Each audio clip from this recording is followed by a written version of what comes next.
Ensayo sobre el principio generador de las constituciones políticas y demás instituciones humanas, escrito en francés por el conde de Mestre y traducido al castellano por el joven difunto Dr. José Miguel Sáenz de Manjarres. Lo da a luz su hermano político don Juan Pío Jaén. Nota del editor. La temprana y sensible muerte del joven traductor de este preciso opúsculo en los mismos días que lo estaba corrigiendo no le permitió hacer ese pequeño obsequio a los buenos españoles, que como él odiaban el tan decantado sistema constitucional. Animado de los propios sentimientos y movido de las instancias de algunos respetables amigos suyos que conocen el mérito de esta hermosa producción del conde de Mestre, acreditado ya por las otras que también han merecido traducirse a nuestro idioma. Me he determinado a publicar este ensayo por no frustrar las lisonjeras esperanzas que de su lectura imparcial se prometían el traductor. Plega el cielo de ella sirva para desengaño de algunos jóvenes alucinados e infatuados con el falso brillo de las nuevas teorías. Copia de la censura que por comisión del Tribunal Eclesiástico de Pamplona dio a esta obrita el doctor don Ignacio Rufino Fernández, prevístero canónigo de la misma Santa Iglesia. Con la mayor satisfacción he leído y examinado el preciso opúsculo de El Conde de Mestre, titulado Ensayo sobre el principio generador o creador de las constituciones políticas y demás instituciones humanas, traducido al castellano por el joven difunto Dr. José Miguel Sáenz de Manjarres, que se ha servido remitirme para su censura, y no he hallado en él ninguna cosa que se oponga a nuestra santa fe y buenas costumbres. Antes bien, su acreditado autor descubre con la mayor claridad la insensatez y locura de tantos ilusos que se figuran poder constituir de nuevo las naciones según las ridículas teorías de sus desorganizadas cabezas, escribiendo ciertos folletos que son el oprobio de este decantado siglo de las luces. Por lo tanto, soy de sentir que puede imprimirse con utilidad en nuestro idioma con las apreciables notas del traductor para desengaño de muchos alucinados, a quienes parece que devora cierto prurito de innovarlo todo sin reflexionar sus tristes y naturales consecuencias. Copia de la censura que por recuerdo del Supremo Consejo del Reino de Navarra extendió don José Francisco de Conberry, prevístero, vicario de la parroquia de San Nicolás de Pamplona sobre este opúsculo. Para desempeñar la honrosa, aunque delicada comisión que en el auto precedente tuvo bien darme el Supremo Consejo de ese reino, he leído despacio el manuscrito traducido del francés e intitulado Ensayo sobre el principio generador de las constituciones políticas, etc. Y después de un detenido examen, juzgo conveniente prevenir, como fundamento de mi censura, el mérito y la utilidad de su opúsculo en general, por medio de una sencilla exposición de su principal objeto. Este es desvanecer las teorías abstractas en materia de constituciones políticas, teorías obscuras, embrolladas y tan ruinosas que por un racimo de la viña de Nabot, por una escudilla de lentejas, han alborotado a todo el universo, han sacado de sus quicios todas las cosas públicas, religiosas y civiles, han arrojado un diluvio de males sobre todos los pueblos en donde fueron acogidas y plantadas a la bayoneta, y especialmente han tenido la loca pretensión de derribar las dos supremas potestades que el mismo Dios estableció para gobierno de los hombres, y de sustituir en su lugar esas dos palabras, igualdad, libertad, dos palabras que no tienen verdadero sentido, y que no obstante las hemos visto sentadas con desvergüenza y con furor sobre las majestuosas y venerables sillas de los pontífices y de los reyes, prostituyéndolas, pisándolas y desplazándolas con el fin de esclavizarnos bajo el solo imperio de la filosofía, de la infernal filosofía. Es el objeto principal del ensayo sostener con toda justicia las soberanías real y pontífice, y arrancar, si posible fuera, las armas de las manos a los encarnizados enemigos del altar y del trono. Es por último persuadir a los lectores que toda innovación hecha por los pestíferos regeneradores del linaje humano, tomando la voz del pueblo súbdito, imposible es que ni siquiera una vez sea soberano contra los derechos de su legítimo monarca. Es siempre subversiva, siempre desastrosa, siempre es detestable, pero siempre también estudiada por sus venenosos autores, no sólo para poner en práctica a beneficio suyo exclusivo aquel común proverbio, cum flumen est turbidum piscatorum est lucrum, sino también, como ya he dicho, para acabar con todos los reyes, exterminar del mundo, no digo la verdadera religión, sino toda religión, por falsa que sea, ni puede menos de serlo contra la católica, y reducir los hombres a andar en cuatro pies, a pasear hierbas y comer bellotas, por lo cual soy de parecer que dicho manuscrito, dado luz por la imprenta, será grato a los católicos españoles y útil para confirmarlos en sus verdaderos principios, primeramente a favor del vicario de Jesucristo, pastor no solo de las ovejas, sino de los pastores mismos, según la hermosa expresión del célebre francés San Bernardo, y superior a todos los obispos y a todos los concilios, pues claro está que todos ellos juntos no son ni pueden ser el verdadero pontífice romano, el sucesor de San Pedro, único soberano de toda la cristiandad, y en segundo lugar, a favor de nuestro augusto monarca, el señor don Fernando VII, de sus legítimos sucesores de la corona y de cuantos príncipes tengan igual derechos. Tal vez desengañará a algunos de los muchos que aún están ilusos y obstinados contra esos puntos religiosos y políticos, porque al fin, después de las espantosas revoluciones y de los ríos de sangre que han visto correr sobre la tierra, posible es que abran los ojos para ver que no puede haber orden ni paz en el mundo, sino volviendo a los principios religiosos y a las autoridades legítimas. Advertencia del editor francés. Todo hombre que de buena fe haya querido indagar la causa de este espíritu inquieto que hace más de 30 años tiene agitado el universo, ha debido reconocer que los sistemas producidos por la moderna filosofía son los que han dislocado o destruido las verdaderas bases de la sociedad. Una presión de innovadores atrevidos, entreteniendo al hombre con sus pretendidos derechos y dejándole ignorar una parte de sus más principales deberes, han procurado lisonjear sus pasiones, inspirándole pretensiones inauditas, y le han conducido bien presto al extremo de poner en duda las preciosas verdades que la experiencia de todos los siglos habían confirmado. Desde entonces, todo ha venido a ser problema. Las leyes más inviolables han desaparecido. El gobierno de los estados no ha tenido ya una regla fija. La armonía política se ha desconcertado y ha sido forzoso recoger en el campo de la revolución los frutos demasiado multiplicados de las nuevas doctrinas. Los legisladores más antiguos ponían sus leyes bajo la salvaguardia de los dioses, establecían ceremonias religiosas y habían reconocido los principios constitutivos de los estados. Y si bien muchos pueblos de aquellos remotos tiempos brillaron y desaparecieron sucesivamente, esto fue porque apoyándose sobre religiones falsas e insuficientes carecían de una base sólida. El establecimiento del cristianismo ha hecho menos frecuentes las revoluciones, y solo a él debemos la felicidad que ha gozado la Francia por espacio de 14 años. Si la providencia ha permitido que nuestra patria experimentase tan funestas catástrofes, es porque nos habíamos alejado de las santas máximas de nuestros mayores, queriéndonos recordarnos con esa lección terrible que sin religión todo es error y calamidad.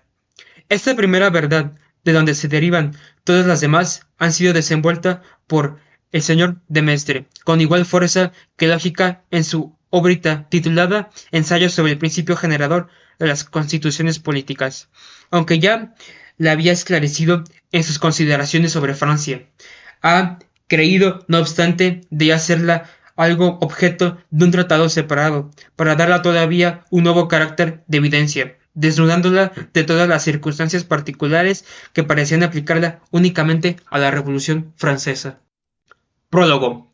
La política, que entre todas las ciencias puede decirse la más espinosa en razón de las nuevas dificultades que a cada paso se ofrecen para discernir lo que hay de fijo o de mudable en sus elementos, presenta un fenómeno extraño a la verdad y muy propio para hacer temblar a todo hombre sabio, llamado a la administración de los estados, a saber que lo que el buen sentido percibe en ella a primera vista como una verdad evidente, se halla casi siempre después de haber hablado de la experiencia, no solo falso, sino también perjudicial y funesto.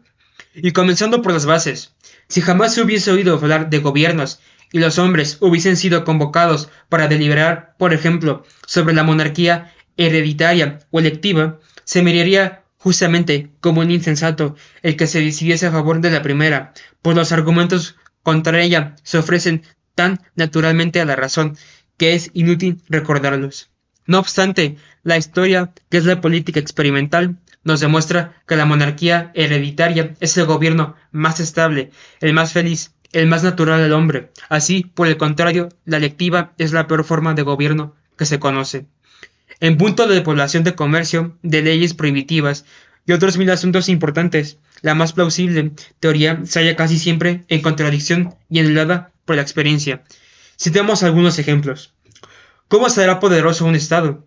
Es menester, lo primero, se dirá, favorecer la población por todos los medios posibles. Por el contrario, toda ley que tiende directamente a favorecer la población sin respecto a otras consideraciones es mala. Debe procurarse establecer con el Estado cierta fuerza moral que propenda a disminuir el número de los matrimonios, haciéndolos menos precipitados.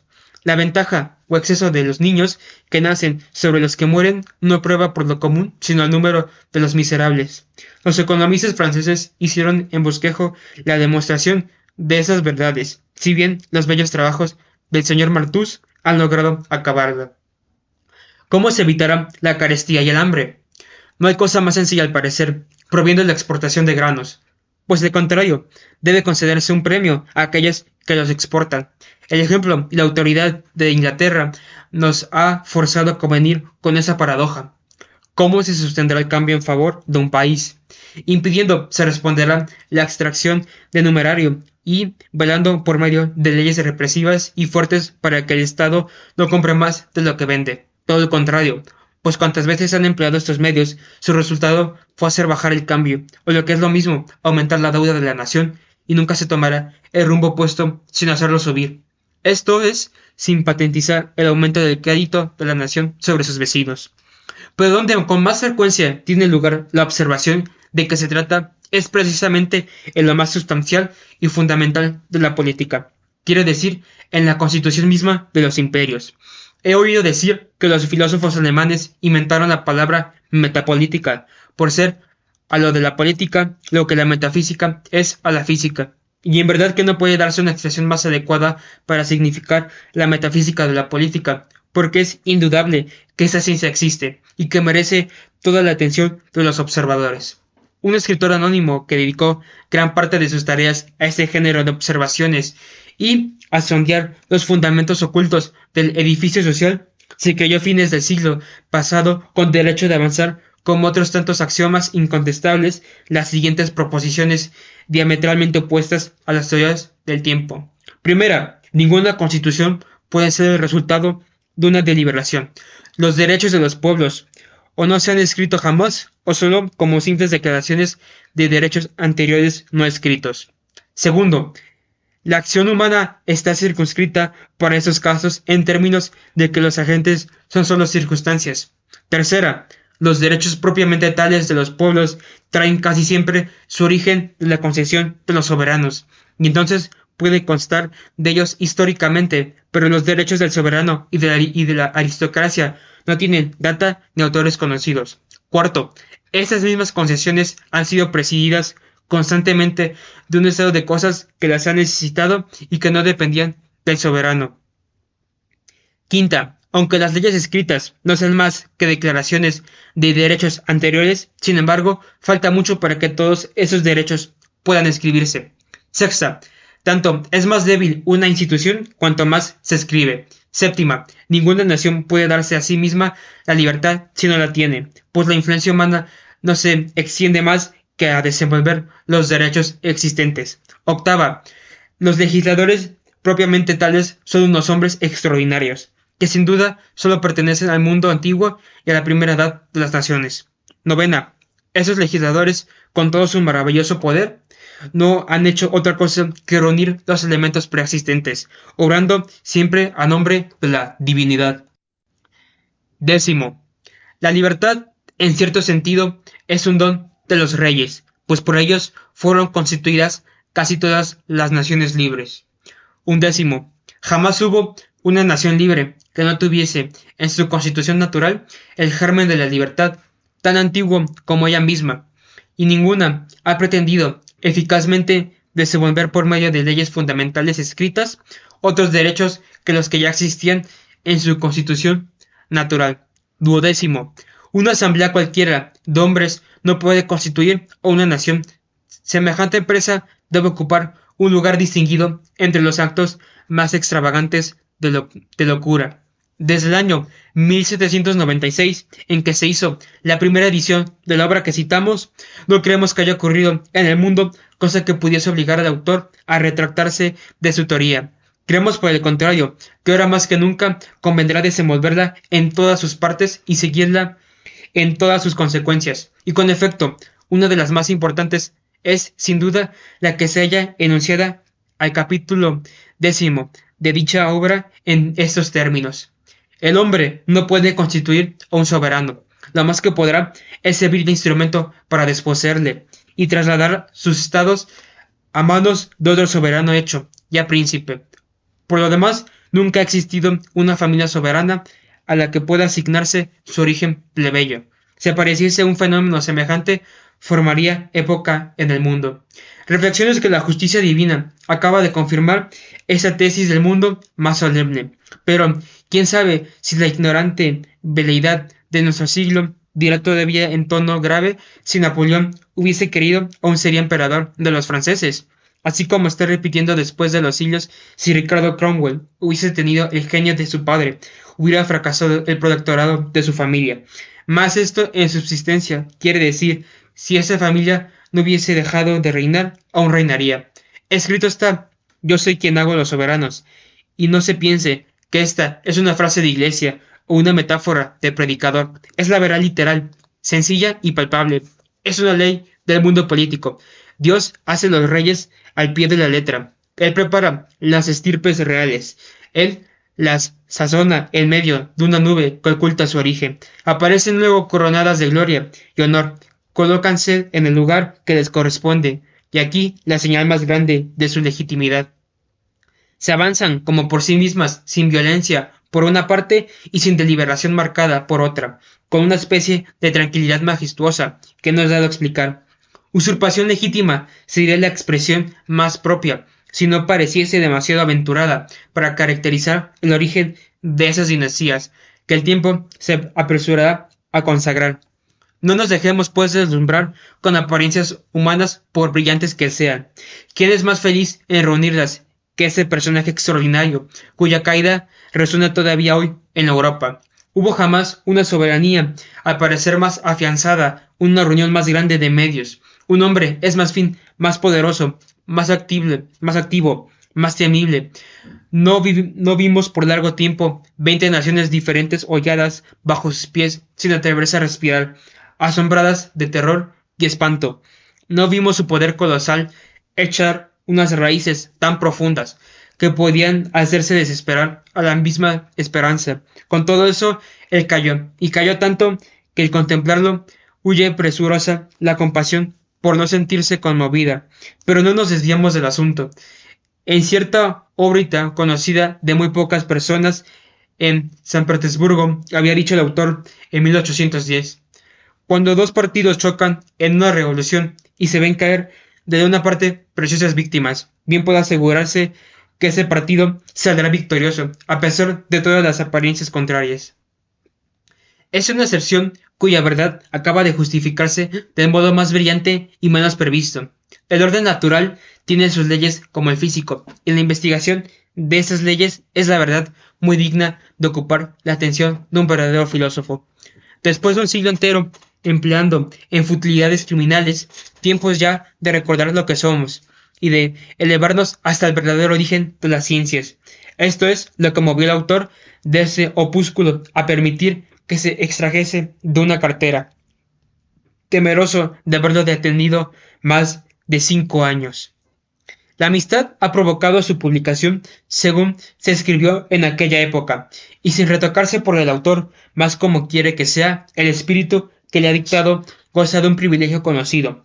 Podrá sin duda equivocarse sobre algunos puntos indiferentes, podrá tal vez exagerar o usar expresiones demasiado fuertes, podrá finalmente faltar a la pureza del lenguaje o del buen gusto.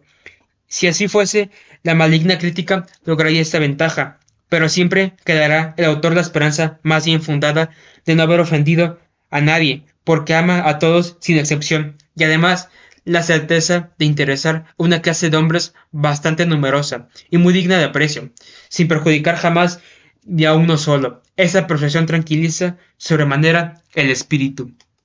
Ensayo sobre el principio generador de las constituciones políticas y demás instituciones humanas.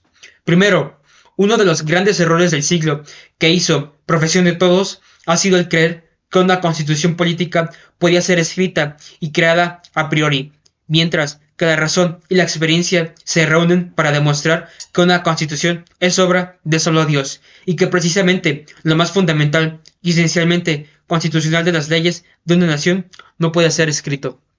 Segundo, suele preguntarse con gracia a los franceses en qué libros haya escrita la ley sálica. Mas Jerónimo Vignon ha respondido muy a propósito, y quizás sin conocer a fondo todo el peso de su razón, que aquella ley estaba escrita en el corazón de los franceses. En efecto, supongamos que una ley de esa importancia no existe sino porque está escrita. Es evidente que cualquier autoridad que la haya escrito tiene el derecho de borrarla. Así pues, la ley no tendrá aquel carácter de santidad e inmutabilidad que distingue las leyes verdaderamente constitucionales. La esencia de una ley fundamental consiste en que nadie tenga derecho para abolirla, siendo pues hecha por alguno. ¿Cómo podrá ser superior a todos? El acuerdo y conformidad del pueblo es imposible, y aun cuando así no fuese, un acuerdo no es una ley, ni puede por consiguiente obligar a nadie, si no hay una autoridad superior que la sancione. Locke hizo consistir el carácter de la ley en la expresión de las voluntades reunidas. Mas en esto solo encontró el carácter que precisamente excluye la idea de ley. Con efecto, las voluntades reunidas podrán formar a lo más un reglamento, mas no la ley. La ley supone manifiesta y necesariamente una voluntad superior que hace que se hace obedecer. En el sistema de Hobbes, que tanta fortuna ha hecho en nuestro siglo bajo la pluma de Locke, la fuerza de las leyes civiles no se deriva, sino de una convención. Pero ¿de qué sirve hacer leyes si no hay una ley natural que manda obedecerlas? Las promesas, los empeños, los juramentos no son más que palabras. Con la misma facilidad que se forma este nudo frívolo puede romperse. Sin el dogma de un Dios legislador, toda obligación moral es quimérica. Violencia por una parte, debilidad por otra. Aquí todo el vínculo de las sociedades humanas. Lo que un sabio y profundo teólogo ha dicho aquí de la obligación moral se aplica con igual verdad a la política o civil. La ley no puede decidirse propiamente ley y adquirirse una verdadera sanción, sino suponiéndola emanada de una voluntad superior, de suerte que su carácter esencial es el no ser la voluntad de todos. De otro modo, las leyes no serán, como acabamos de decir, más que meros reglamentos, y como dice el autor, poco aceptado, los que han tenido libertad de hacer estas conversaciones no se han privado del poder de revocarlas, y sus descendientes que en ninguna parte han tenido en ellas todavía están menos obligadas a obedecerlas. De aquí es que todo buen sentido, felizmente anterior a los sofismas, ha buscado en todas partes la sanción de las leyes, en una potestad superior al hombre, ya que se ha reconocido que la soberanía viene de Dios, o ya venerando ciertas leyes no escritas como emanadas de él. Tercero, los redactores de las leyes romanas han introducido, sin advertirlo, en el primer capítulo de su colección un fragmento de jurisprudencia griega muy notable. Entre las leyes que nos gobiernan, dice este pasaje, unas están escritas y otras no lo están. Nada más sencillo ni más profundo. ¿Hay por ventura alguna ley en Turquía que permita expresamente al soberano enviar un hombre al caldazo sin la decisión intermediaria de un tribunal? ¿Hay alguna ley escrita o religiosa que lo prohíba a los soberanos de la Europa cristiana? Sin embargo, a un turco no le sorprende más el ver que un señor manda inmediatamente un hombre a la muerte que verle ir a la mezquita. Él cree con toda la Asia y aún con toda la antigüedad que el derecho de muerte ejercido inmediatamente es una atribución legítima de la soberanía.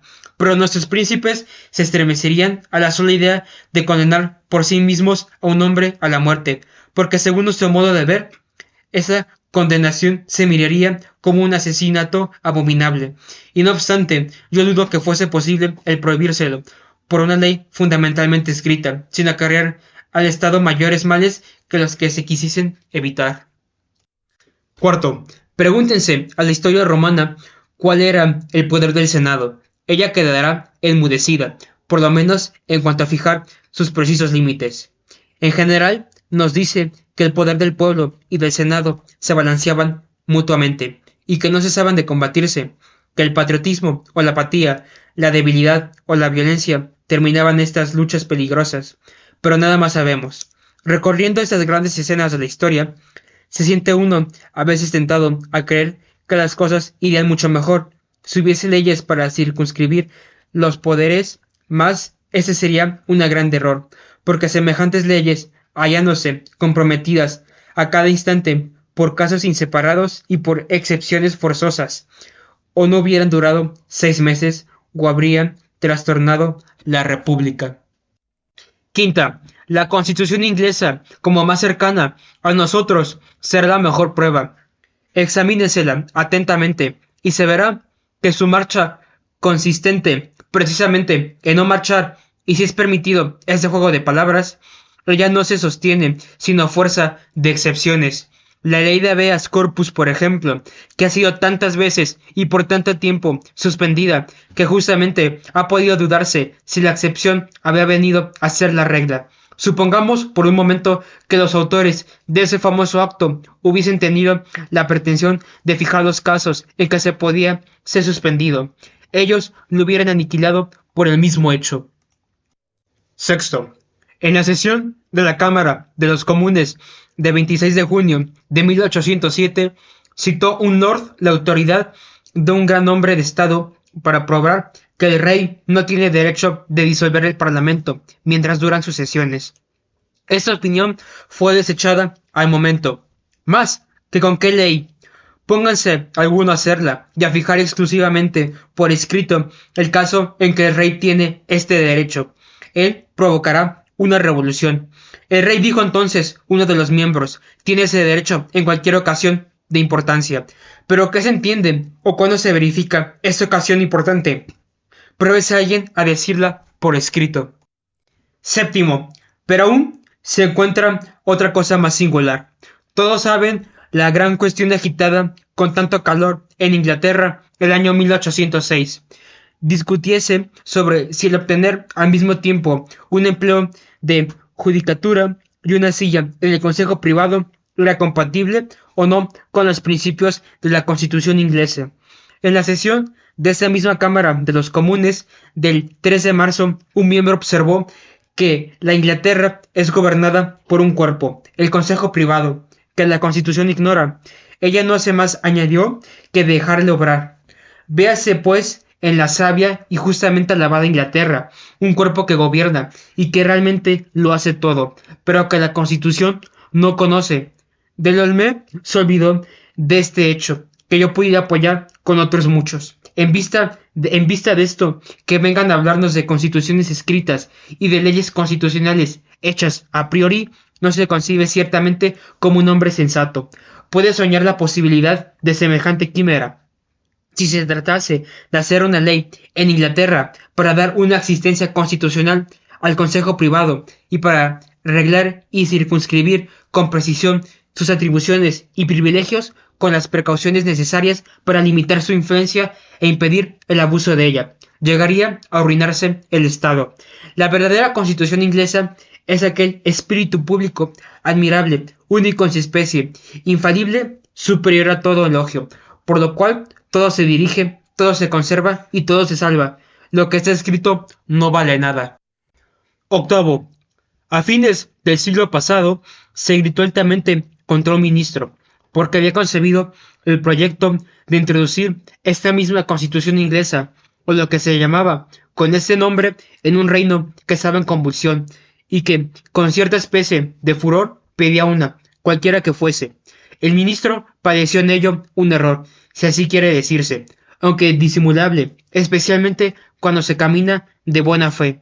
Lo que ciertamente debe suponerse en aquel, y yo lo creo con todo mi corazón, pero pregunto, ¿quién tendría derecho para condenarle? Vel duo, vel nemo. Él no pretendía destruir nada por sí mismo. Solamente intentaba sustituir una cosa que le parecía razonable a otra que ya no se quería, y que aún de hecho ya no existía. Si por otra parte se supone, como sentado el principio, y lo estaba en efecto, que el hombre puede crear una constitución, este ministro, que también era hombre como los demás, tenía tanto aún más derecho de hacer la suya que otro cualquiera. Las doctrinas sobre ese punto, ¿acaso eran dudosas? No se creía en todas partes que una constitución es obra del ingenio, como lo es una oda o una tragedia. No había declarado el famoso Thomas Paine con una profundidad que arrebataba la admiración de las universidades, que la Constitución no existe mientras no se pueda llevar en un bolsillo. Como el siglo XVIII de nada se ha recelado, así también de nada ha dudado. Bajo ese supuesto, no creo que haya producido un solo mozalbete de cualquier talento, que al salir del colegio no haya hecho tres cosas, a saber, una neopedia, una constitución y un mundo. Si pues un hombre en la madurez de la edad y del juicio profundamente versado en las ciencias económicas y en la filosofía del tiempo, no emprendiese sino la segunda de esas tres cosas, yo le tendría por excesivamente moderado, y confieso que me parece prodigio de sabiduría y modestia, cuando lo veo prefiriendo, según él creía, la experiencia de las locas teorías. Pedir sumisivamente una constitución a los ingleses en vez de hacerla por sí mismo, esto no era lo posible. Me dirán, yo lo sé muy bien, pero él lo ignoraba. ¿Y cómo lo había de saber? Dígaseme, ¿quién se lo había de haber enseñado? Noveno. Cuando más se examine el influjo de la acción humana en la formación de las constituciones políticas, tanto más se convencerá cualquiera de que ella solo entra de un modo infinitamente subordinado, o como un simple instrumento, y no creo que quede la menor duda acerca de la incontestable verdad de las proposiciones siguientes. Primera, que las raíces de las constituciones políticas existen antes que toda ley escrita. Segunda, que una ley constitucional no es ni puede ser otra cosa que el desarrollo o la sanción de un derecho preexistente y no escrito. Tercero, que aquello que hay de más esencial, más intrínsecamente constitucional y verdaderamente fundamental jamás se haya escrito, ni podría escribirse sin exponer el Estado. Cuarta, que la debilidad y fragilidad de una constitución están precisamente en razón directa de la multitud de artículos constitucionalmente escritos. Décimo, vivimos engañados en este punto por un sofisma tan natural que enteramente se escapa a nuestra intención. Se persuade el hombre que por él obra, es él solo quien obra y porque conoce que es libre, olvida su dependencia. En el orden físico ya conoce la razón, pues conviene sin dificultad en que, aun cuando pueda, por ejemplo, plantar una bellota, regularla, etc., no es él quien hizo los encinos, porque ve cómo crece y se perfecciona el árbol, sin que el poder humano se mezcle en nada, y por otra parte ve también que la bellota no es obra suya, más el orden social como es presente y agente. Se persuade a que él es realmente el autor directo de todo cuanto se ejecuta por su medio, y esto se parece en cierto modo a la llana del albañil que se creía arquitecto. El hombre es inteligente, es libre, es sublime, sin duda alguna, y más no por eso deja de ser un instrumento de Dios, según la feliz expresión de Plutarco en un hermoso pasaje que por sí mismo viene a colocarse en ese lugar. No hay que maravillarse, dice, de que las más bellas y más grandes cosas del mundo sucedan por la voluntad y providencia de Dios. Si se considera que en las mayores y más principales partes del universo hay un alma, el órgano e instrumento del alma es el cuerpo, y esta es el alma, es el instrumento de Dios. Y así como el cuerpo tiene de suyo muchos movimientos, aunque la mayor parte de ellos y los más notables proceden del alma, así también el alma ejecuta ni más ni menos alguna de sus operaciones movida por sí misma, pero en otras se deja dirigir y manejar por Dios, según le place, siguiendo el órgano más bello y el más diestro instrumento de que puede servirse, porque la verdad sería el bien extraño que el viento, el agua, las nubes y las lluvias fuesen instrumentos de Dios con los que cuales cría y alimenta. Muchas criaturas destruyen y pierden a otras y que no se sirviese en manera alguna de los animales para ejecutar una sola de sus obras. Por tanto, es mucho más verosímil que atendida su total dependencia del poder de Dios, sirvan a sus designios y ejecuten sus voluntades, más bien que los arcos se acomodan a las citas y a las liras a los griegos.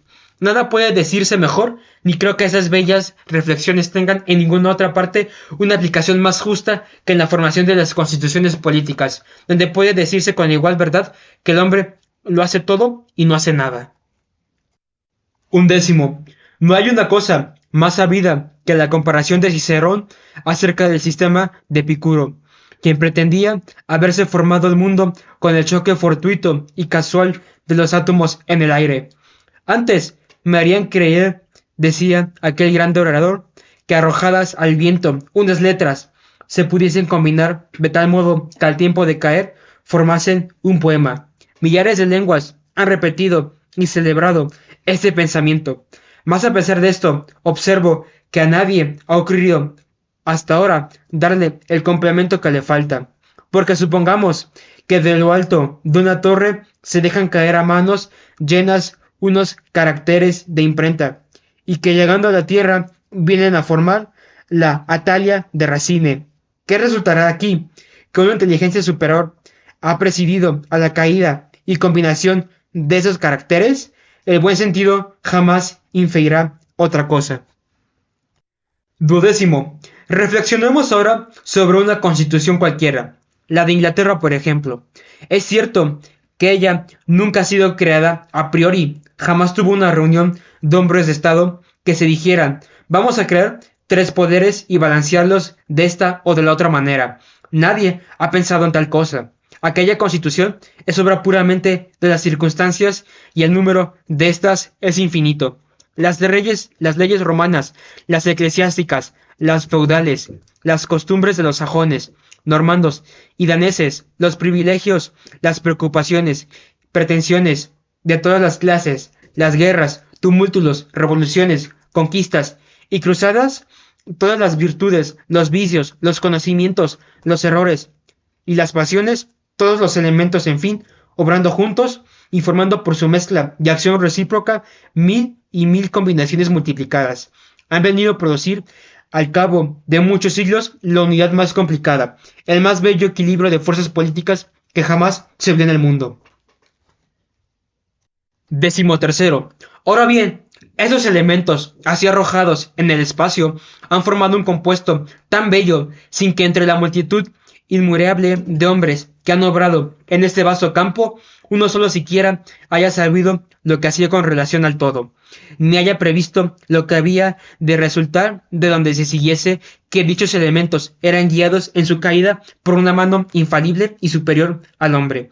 La mayor locura, quizás del siglo de las locuras, fue el creer que las leyes fundamentales pudieron escribirse a priori, cuando de ellas son evidente la obra de una fuerza superior al hombre, y cuando el arte mismo de escribir como una invención muy posterior a las leyes fundamentales es la mejor señal de su nulidad.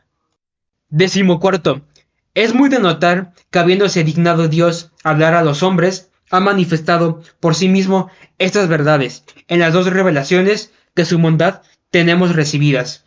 Un hombre ingeniosísimo y que a mi parecer ha hecho época en nuestro siglo en razón de la posición que nos presenta en sus escritos entre las preocupaciones más terribles del tiempo, de la secta, de los hábitos y las más puras intenciones, los movimientos del corazón más recto y los conocimientos más preciosos. Este sabio, digo, ha dado por cosa sentada que una instrucción venida de Dios, inmediatamente o dada por solo su orden, debía ante todas cosas certificar a los hombres la existencia de este ser. Puntualmente es todo lo contrario, porque el primer carácter de esta instrucción es no haberse revelado en ella directamente ni la existencia de Dios, ni sus atributos, sino suponerlo todo eso conocido ya de antemano, sin saberse por qué ni cómo. Así es que ella, en lugar de decir no hay más que un solo Dios, o no creáis más que un Dios eterno, todopoderoso, etc. Comienza por esas palabras en forma puramente narrativa. Al principio, crió Dios el cielo, por donde la misma revelación supone que hay conocimiento del dogma antes que la escritura. 15. Pasemos al cristianismo, que es la más grande de todas las instituciones imaginables, como que es toda divina, hecha para todos los hombres y para todos los siglos. Verémosla sometida a la ley general. Ciertamente, su divino autor bien pudo, como dueño absoluto, escribirla por sí mismo, o hacerla escribir. Sin embargo, no hizo ni uno ni lo otro, por lo menos en forma legislativa. El Nuevo Testamento, posterior a la muerte del legislador y aún al establecimiento de su religión, presenta una narración de avisos, de preceptos morales, de exhortaciones, amenazas, etc., pero de ningún modo una colección de dogmas enunciados en forma imperativa. Al referirnos los evangelistas a aquella última cena en que Dios nos dexó la mayor prueba de su amor infinito, tenían la más bella ocasión para transcribirnos nuestra creencia. Ellos, no obstante, se guardaron bien de declarar ni ordenar cosa alguna. En su admirable historia leemos: id, enseñad, pero de ninguna manera enseñar esto o aquello. Si el dogma se presenta alguna vez bajo la pluma del historiador sagrado, esto lo enuncia simplemente como cosa ya anteriormente conocida. Los símbolos que aparecieron después no son más que unas profesiones de fe, hechas para reconocerse mutuamente, o para contradecirnos los errores del momento. Allí se lee: nosotros creemos, jamás vosotros creeréis. Es verdad que nosotros los rezamos en particular, los cantamos en los templos con la lira y el órgano, como verdaderas súplicas, porque ellos son unas fórmulas de sumisión, de confianza y de fe dirigidas a Dios y no ordenanzas dirigidas a los hombres. Mucho gusto tendría yo en ver la confesión de Habsburgo a los 39 artículos puestos en música. Esto sería muy gracioso. Lejos de contenerme en los primeros símbolos, todos nuestros dogmas, los cristianos de aquel tiempo hubieran, por el contrario, mirado con un gran crimen el enunciarlos todos. Lo mismo sucede en las Santas Escrituras. Jamás hubo idea más vana que la de buscar en ellas la totalidad de los dogmas católicos. No hay una sola línea en aquellos escritos que indique y aún deje percibir siquiera el proyecto de hacer un código o una declaración dogmática de todos los artículos de la fe. 16. Pero hay más todavía. Si algún pueblo poseyese uno de esos códigos de creencia, se pueden tener por seguras tres cosas. Primera, que la religión de aquel pueblo es falsa. Segunda, que solo en un acceso de fiebre ha podido escribir tal código. Tercera, que dentro de poco tiempo se burlará de la misma nación y que no puede tener fuerza ni duración. Tales son, por ejemplo, estos famosos artículos, que se escriben más de los que se leen, y que se leen más de lo que se creen. Y no solo en el país que le viene a ser, se reputa por nada o casi nada semejante catálogo de dogmas, sino que aún en el concepto de los extranjeros es evidente que los ilustres poseedores de este pliego de papel se hallan con él muy embarazados. Bien quisieran ellos que desapareciese, porque solo sirve para atormentar el buen sentido nacional ilustrado por el tiempo y para recordarles un origen desgraciado, pero la Constitución está escrita. 17. Los mismos ingleses no hubieran pedido ciertamente la Gran Carta a no haber sido violados los privilegios de la nación, pero tampoco la habrían pedido si estos no hubiesen existido antes que la Carta. Lo mismo que del Estado sucede respecto de la Iglesia, pues si nunca hubiese sido atacado el cristianismo, nunca hubiera necesitado escribir para fijar el dogma. Y si éste se ha fijado por escrito, es porque ya anteriormente existía en su natural estado, que es el de la palabra. Los verdaderos autores del Concilio de Trento no son propiamente sino los dos grandes novadores del siglo XVI. Sus discípulos menos acalorados ya han propuesto después borrar esta ley fundamental, porque contiene algunas palabras difíciles para ellos, y han hecho algunos ensayos al intento, demostrando como posible a este precio una reunión que en lugar de hacernos amigos nos sería cómplices. Mas esta pretensión ni es teológica ni filosófica. Ellos mismos introdujeron tiempo en el idioma religioso las mismas palabras que tanto les fatigan.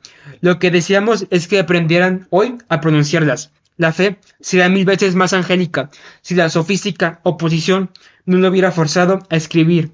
Ella no puede menos de lamentarse de tantas decisiones arrancadas por la rebelión, decisiones que siempre deben mirarse como verdaderas desgracias, pues que todas ellas suponen la duda o el ataque, y de consiguiente no han podido nacer sino en medio de las más peligrosas conmociones. El estado fatal de la guerra fue quien levantó estos venerables reductos en torno de la verdad. Ellos seguramente la defienden, pero también la oculta, hacenla inquisitable, pero por la misma razón menos accesible. ¡Ah! No es esto lo que ella busca, lo que siquiera es poder estrechar entre sus brazos a todo el linaje humano. 18. He hablado del cristianismo como si fuese un sistema de creencia. Ahora, a considerarle como soberanía en la más numerosa asociación. Todos saben que esta es monárquica, ni puede dejar de serlo, porque tendida la naturaleza de las cosas, es tanto más necesaria la monarquía cuanto es más numerosa la sociedad que abraza. Cierta lengua, aunque impura, mereció, no obstante, la aprobación en nuestros días, cuando dijo que la Francia era geográficamente monárquica. Con efecto, no puede darse una verdad más incontestable ni mejor expresada. Y si la extensión de la Francia repugna la sola idea de otra especie de gobierno que el monárquico, con mucha más nación, repugnará a esta soberanía de que se trata, como que por la esencia misma de la Constitución tendrá siempre súbditos en todos los puntos del globo. La experiencia, en ese particular, se halla de acuerdo con la teoría. Esto supuesto, quien no creía que en una monarquía semejante habían de estar determinadas y circunscritas con más precisión que en todas las demás prerrogativas de su jefe. Sin embargo, sucedió todo lo contrario. Léanse los innumerables volúmenes producidos por las guerras ya intestinas, ya extranjeras, y se verá que todas partes no se citan más que hechos siendo los más notables que el Tribunal Supremo haya constantemente dejado de disputar sobre la cuestión más fundamental que se presenta a los ojos de todos sin haberla querido decidir jamás por medio de una ley formal. Y así debía suceder, si yo no me engaño mucho a causa de la importancia fundamental de la cuestión. Es verdad que algunos hombres sin misión y de temperarios por debilidad intentaron decidirla en 1608 a despecho de un gran hombre, pero esa fue una de las más solemnes imprudencias que se ha cometido en el mundo. El monumento que de ello nos ha quedado es condenable bajo todos los aspectos, pero sobre todo lo es para la parte que hasta ahora nadie ha advertido, a pesar de que se presenta el flanco más que ninguna otra una crítica ilustrada. La famosa declaración oso decidir por escrito y sin necesidad aún aparente, lo cual hace subir la imprudencia hasta lo sumo, una cuestión que debía estar constantemente abandonada a cierta sabiduría práctica, esclarecida por la conciencia universal. Este es el único punto de vista que tiene conexión con el designio de esta obra, pero él es muy digno de las meditaciones de todo espíritu justo y de todo corazón hacia bien dispuesto. 19. Ni son extrañas a los filósofos de la antigüedad esas ideas tomadas así en general. Ellos han conocido bien la debilidad, mejor diré, la nulidad de la escritura en las grandes instituciones, pero nadie ha visto ni expresado esta verdad mejor que Platón, a quien siempre se le halla el primero en la senda de las grandes verdades. En su concepto, el hombre que debe toda su instrucción a lo escrito nunca tendrá más que la apariencia de sabiduría. La palabra, añade él, es a la escritura lo que un hombre es a su retrato. Las producciones escritas se presentan a nuestros ojos como vivas, pero si se les hace una pregunta, guardan silencio con dignidad. Lo propio sucede con la escritura, pues ni ella sabe lo que ha de decir a un hombre ni lo que ha de ocultar a otro. Si alguno quiere atacarla injustamente o insultarla, no puede defenderse, porque el que le dio el ser no está allí para sostenerla. De manera que El que se imagina poder establecer únicamente por escrito una doctrina clara y durable es un insigne mentecato. Si tal poseyese realmente el germen de la verdad, se guardaría bien de creer que con un poco de licor negro y una pluma había de extenderla con el universo, defenderla contra la inclemencia de los tiempos y comunicarle la eficacia necesaria. En cuanto a aquel que se pone a escribir leyes o constituciones civiles, figurándose que sólo con escribirlas ha podido darles la evidencia y estabilidad convenientes, sea quien fuere este hombre particular o legislador, téngasele o no por tal, ya ha perdido el concepto, pues con ello ha dado una prueba de que no sabe distinguir la inspiración y el delirio, lo justo y lo injusto, el bien y el mal, y esa ignorancia es ciertamente una ignominia, aun cuando se ha aplaudido de la masa entre el vulgo. 20. Después de haber oído a la sabiduría de las naciones, pienso que no sería inútil oír todavía la filosofía cristiana. Hubiera sido muy de desear, dice el más elocuente de los padres griegos, que nunca hubiéramos tenido necesidad de la escritura, y que los preceptos divinos solo estuviesen escritos en nuestros corazones por la gracia, así como lo están en los libros con la tinta. Pero supuestos hemos perdido esta gracia por nuestra culpa. Tenemos que asirnos por necesidad a una tabla en lugar de la nave, aunque sin olvidar por eso la superioridad del primer estado. Dios nunca reveló cosa alguna por escrita a los escogidos del Antiguo Testamento. Siempre les habló directamente porque veía la pureza de sus corazones, más habiéndose precipitado el pueblo hebreo en el abismo de los vicios. Fue preciso echar manos de los libros y de las leyes.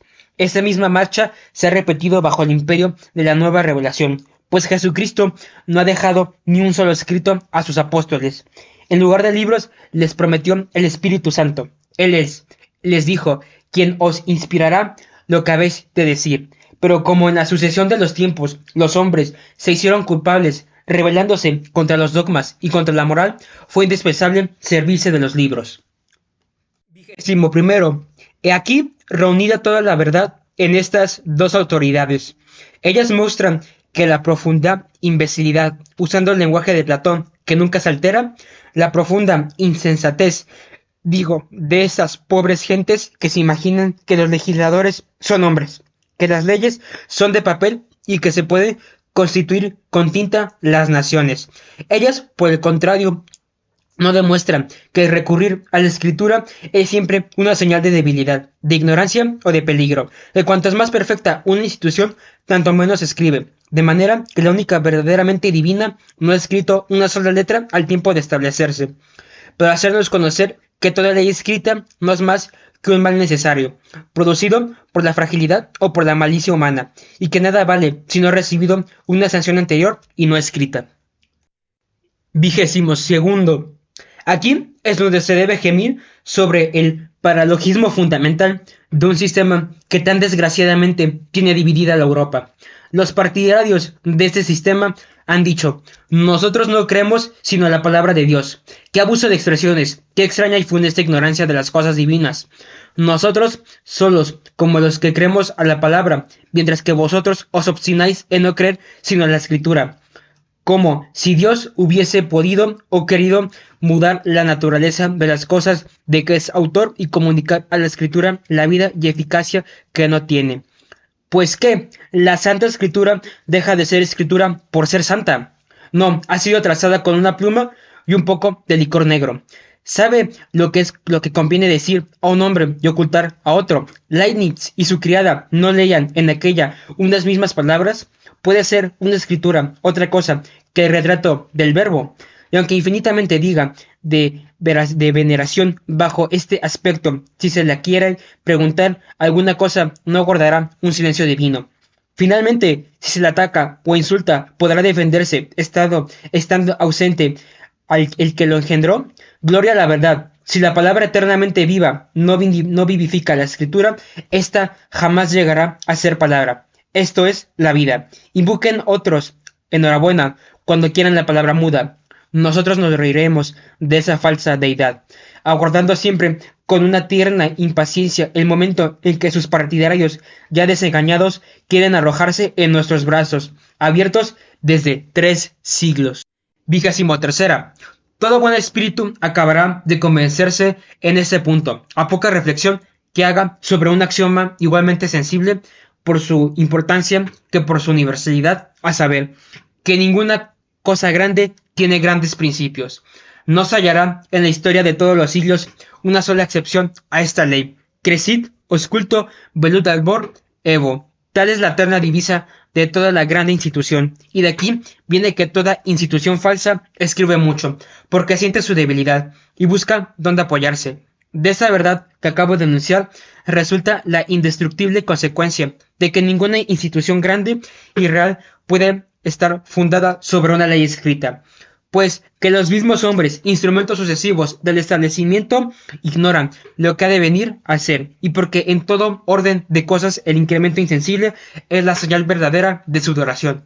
Muchos escritores han gastado desde el siglo XVI un prodigioso fondo de erudición para probar, remontándose hasta la cuna del cristianismo, que los obispos de Roma no eran los primeros siglos los que fueron después, suponiendo de esa manera como un punto acordado que todo lo que no se encuentra en los tiempos primitivos es un abuso. Pues yo digo sin el menor espíritu de contienda y sin abuso defender a nadie que en esto muestran tanta filosofía y verdadero saber como si se empeñasen en medir por la estatura de un niño las verdaderas dimensiones del hombre ya formado. La soberanía del cristianismo ha nacido como las demás y ha ido creciendo lo mismo que las demás. Es ciertamente una lástima ver a tantos excelentes ingenios como se atormentan para probar la infancia, que el estado viril es un abuso, no debiendo ignorar que suponer una institución cualquiera, adulta en su nacimiento, es el mayor de los absurdos y una verdadera contradicción lógica. Si los ilustres y generosos enemigos de esa potestad, que la verdad los tiene en grande abundancia, examinan la cuestión bajo este punto de vista, como encarecidamente les suplico, no dudo que todas estas objeciones tomadas de la antigüedad desaparecerían a su vista como una ligera niebla. Con respecto a los abusos, no debo ocuparme de ellos en este lugar. Solo diré, ya que mi pluma toca este punto, que hay mucho que rebajar de las declaraciones que en el último siglo se han hecho en esa materia. Tiempo vendrá en que los papas, contra quienes más se ha gritado, tales por ejemplo como Gregorio VII, serán mirados en todos los países como los amigos, los tutores y los salvadores del género humano, como los verdaderos genios constituyentes de la Europa. Nadie dudará de esto desde que los sabios franceses sean cristianos y los sabios ingleses sean católicos, lo que ciertamente no tardará en verificarse. 24. Más que con qué palabras, por penetrantes que fuesen, podría yo en ese momento hacerme entender de un siglo infatuado con los escritos, embrollado con las palabras, hasta el punto de creer que los hombres pueden crear constituciones, lenguas y aun soberanías, de un siglo para quien todas las realidades son mentiras, y todas las mentiras realidades, que ni siquiera ve lo que pasa delante de sus ojos, que alimentándose de libros va a buscar lecciones equívocas en Tucídides o Tito Livio, cerrándonos enteramente los ojos a la verdad que resplandece hasta en las gacetas de nuestros días. Si los votos de un simple mortal fuesen dignos de obtener en la providencia uno de aquellos decretos memorables que forman las grandes épocas de la historia, yo le suplicaría que a cualquiera nación poderosa inspirase en castigo de alguna grave ofensa cometida el orgulloso pensamiento de constituirse políticamente a sí misma, comenzando desde las bases, y si a pesar de mi indignidad me fuese permitida la familiaridad de un antiguo patriarca, exclamaría: conceded todo a este pueblo, dadle talento, sabiduría, riquezas, valor, sobre todo una confianza desmesurada en sí mismo, y aquel genio dócil y emprendedor a la vez, que en nada se detiene y nada le acobarda. Destruid su gobierno antiguo, borrándole hasta su memoria, saciedad y todos sus deseos. Esparcid el terror y espanto en derredor suyo. Cegad a sus enemigos, ordenad a la victoria que vele sobre todas sus fronteras, de manera que ninguno de sus vecinos pueda mezclarse en sus asuntos ni turbarle en sus operaciones. Que sea ilustre en las ciencias, rico en la filosofía, embriagado de poder humano, libre de toda preocupación, de toda sujeción y de toda influencia superior. Dadle cuanto pueda parecer, sin temor de que algún día pueda quejarse y decir, esto me falta o aquello me incomoda. Cobre, en fin, libremente con tanta inmensidad de medios, para que, de este modo, llegue a ser, bajo vuestra protección inexorable, una lección eterna a todo el género humano. 25. No puede esperarse a la verdad una reunión semejante de circunstancias, porque esto sería un milagro, al pie de la letra, pero con todo no dejan de presentarse en la historia, especialmente en la de nuestros días, acontecimientos del mismo orden, aunque menos considerables, que si bien no tienen esta fuerza ideal con que acabo de pintarlos, tampoco deja de encerrar grandes instrucciones. Nosotros mismos hemos sido testigos del poderoso esfuerzo que ahora, 25 años, se ha hecho para regenerar una gran nación moralmente enferma. Este era el primer ensayo de la grande obra y como el prefacio, digámoslo así, del espantoso libro que después nos han hecho leer. Todas las precauciones se tomaron al intento. Los sabios del país creyeron debían consultar a la moderna divinidad en su santuario extranjero. Escribieron a Delfos y a dos famosos pontífices. Respondieron solemnemente. Los oráculos que pronunciaron en esa ocasión no fueron como en otro tiempo unas hojas ligeras que se las lleva el viento. Ellos están encuadernados. Quidque eac sapientina posit, tunc patuit. Es preciso, no obstante, hacer justicia, confesando que en aquello que la nación no debía sino a su propio buen sentido. Había cosas que aún hoy pueden admirarse. Todos los medios se reunían sin duda en la sabia y augusta cabeza llamada a tomar las riendas del gobierno. Los principales interesados en el sostén de las antiguas leyes habían voluntariamente un generoso sacrificio al público, y para fortificar la autoridad suprema se presentaron a cambiar un epíteto de la soberanía. Pero, ¡ay!, la sabiduría humana quedó burlada y todo vino a concluirse por la muerte. 26. Algunos dirán, bien conocidas no son las causas que desconcertaron la empresa. ¿Cómo? ¿Se quiere acaso que Dios envíe ángeles en figura encargados de hacer pedazos una constitución? Siempre será menester emplear las causas segundas, más el que sea esta o aquella. ¿Qué importa? Todos los instrumentos son excelentes en manos de un gran artífice. Pero esta es la ceguedad de los hombres que si mañana, por ejemplo, viniesen unos forjadores de constituciones a organizar un pueblo y a constituirle con un poco de licor negro, se apresurará la multitud a dar crédito al milagro anunciado. Dirá nuevamente, nada falta en esa constitución, todo está sabiamente escrito, cuando el mismo hecho de hallarse todo previsto, discutido y descrito será una prueba demostrativa de que la constitución es nula y de que no presenta a la vista más que una apariencia efímera. 27. Recuerdo haber leído en alguna parte que hay algunas muy pocas soberanías en estado de poder justificar la legitimidad de su origen. Admitamos la justicia de esta aserción, seguros de que no resultará la menor tacha contra los sucesores de una jefe cuyas acciones pudieran sufrir alguna objeción. La nube que ocultase más o menos el origen de esa autoridad no sería más que un ligero inconveniente, consecuencia necesaria de una ley del mundo moral. De otra suerte, se seguiría que un soberano no podía reinar legítimamente, sino en virtud de una deliberación de todo el pueblo, es decir, por gracia del pueblo, lo que no sucederá jamás, porque nada hay tan cierto como lo que dijo el autor de las Consideraciones sobre Francia, a saber que el pueblo aceptará, pero nunca elegirá por sí a los que le han de mandar. Siempre es necesario que el origen de la soberanía se muestre superior a la esfera del poder humano, de manera que los mismos hombres que parecen mezclarse directamente en ella no tienen otro carácter que el de meras circunstancias, por lo que hace a la legitimidad, si en un principio ha podido parecer ambigua. Dios explica por medio de su primer ministro cerca del departamento de este mundo que es el tiempo. No hay duda que a veces ciertos presagios coetáneos dan margen a equivocaciones para los que son capaces de observarlos, pero los detalles sobre este punto serían objeto más propio de una obra separada. 28. Todo, pues, nos conduce a esta regla general. El hombre no puede hacer una constitución, y ninguna constitución legítima puede ser escrita. Ni se ha escrito, ni se escribirá jamás a priori. El complejo de leyes fundamentales que deben constituir una sociedad, sea civil o religiosa, cuando la sociedad se haya ya constituida, sin que pueda decidirse de qué modo, solo se podrá hacer declarar o explicar por escrito ciertos artículos particulares más tales declaraciones. Casi siempre son el efecto o la causa de gravísimos males y siempre cuestionan a los pueblos más de lo que valen. 29. A esta regla general que ninguna constitución puede escribirse o formarse a priori, no puede ponerse más que una excepción y es la legislación de Moisés.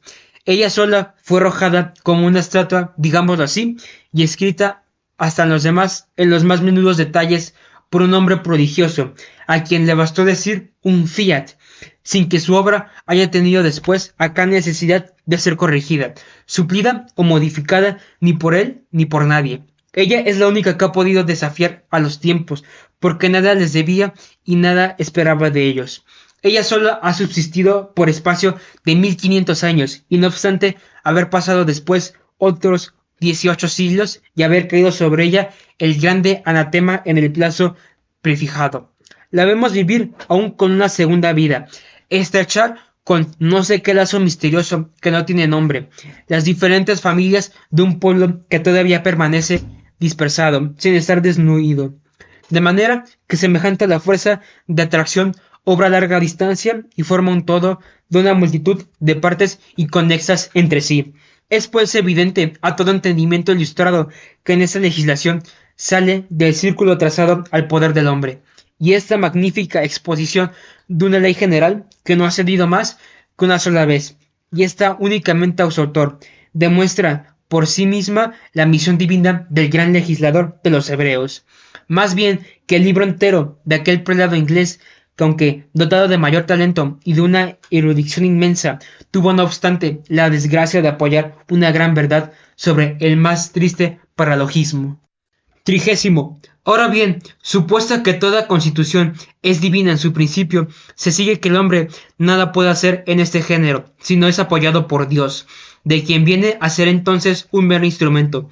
Esta es una verdad a la que todo el género humano, en masa, no ha cesado de dar el más brillante testimonio. Abramos la historia que es la política experimental, y hallaremos la cuna de las naciones rodeada constantemente de sacerdotes y la divinidad, llamada siempre en socorro de la debilidad y la flaqueza humana.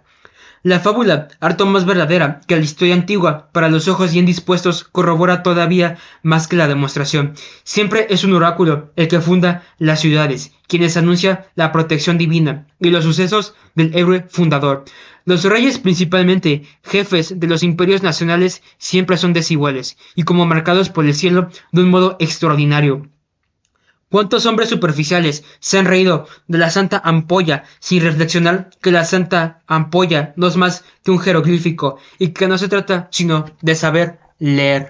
31. La consagración de los reyes tenía el mismo origen. Jamás hubo una ceremonia, mejor diré, una profesión de fe más significativa ni más digna de respeto.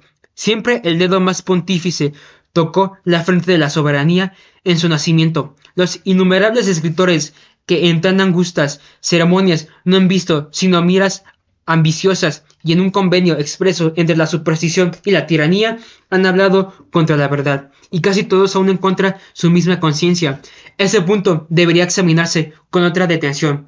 Unas veces los mismos soberanos han solicitado el consagrarse, otras la religión ha buscado a los soberanos. También se ha visto alguna vez rehusar estos la consagración como una señal de dependencia. No me faltan hechos suficientes para poder hacer un juicio sano en esa materia, pero será menester distinguir con cuidado los hombres, los tiempos, las naciones y los cultos. Basta por ahora incidir sobre la opinión general que constantemente han reclamado la potestad divina para el establecimiento de los imperios. 32. Las naciones más famosas de la antigüedad, especialmente las más graves y más sabias, como los egipcios, los etruscos, los lacedemonios y los romanos, tenían precisamente las constituciones más religiosas.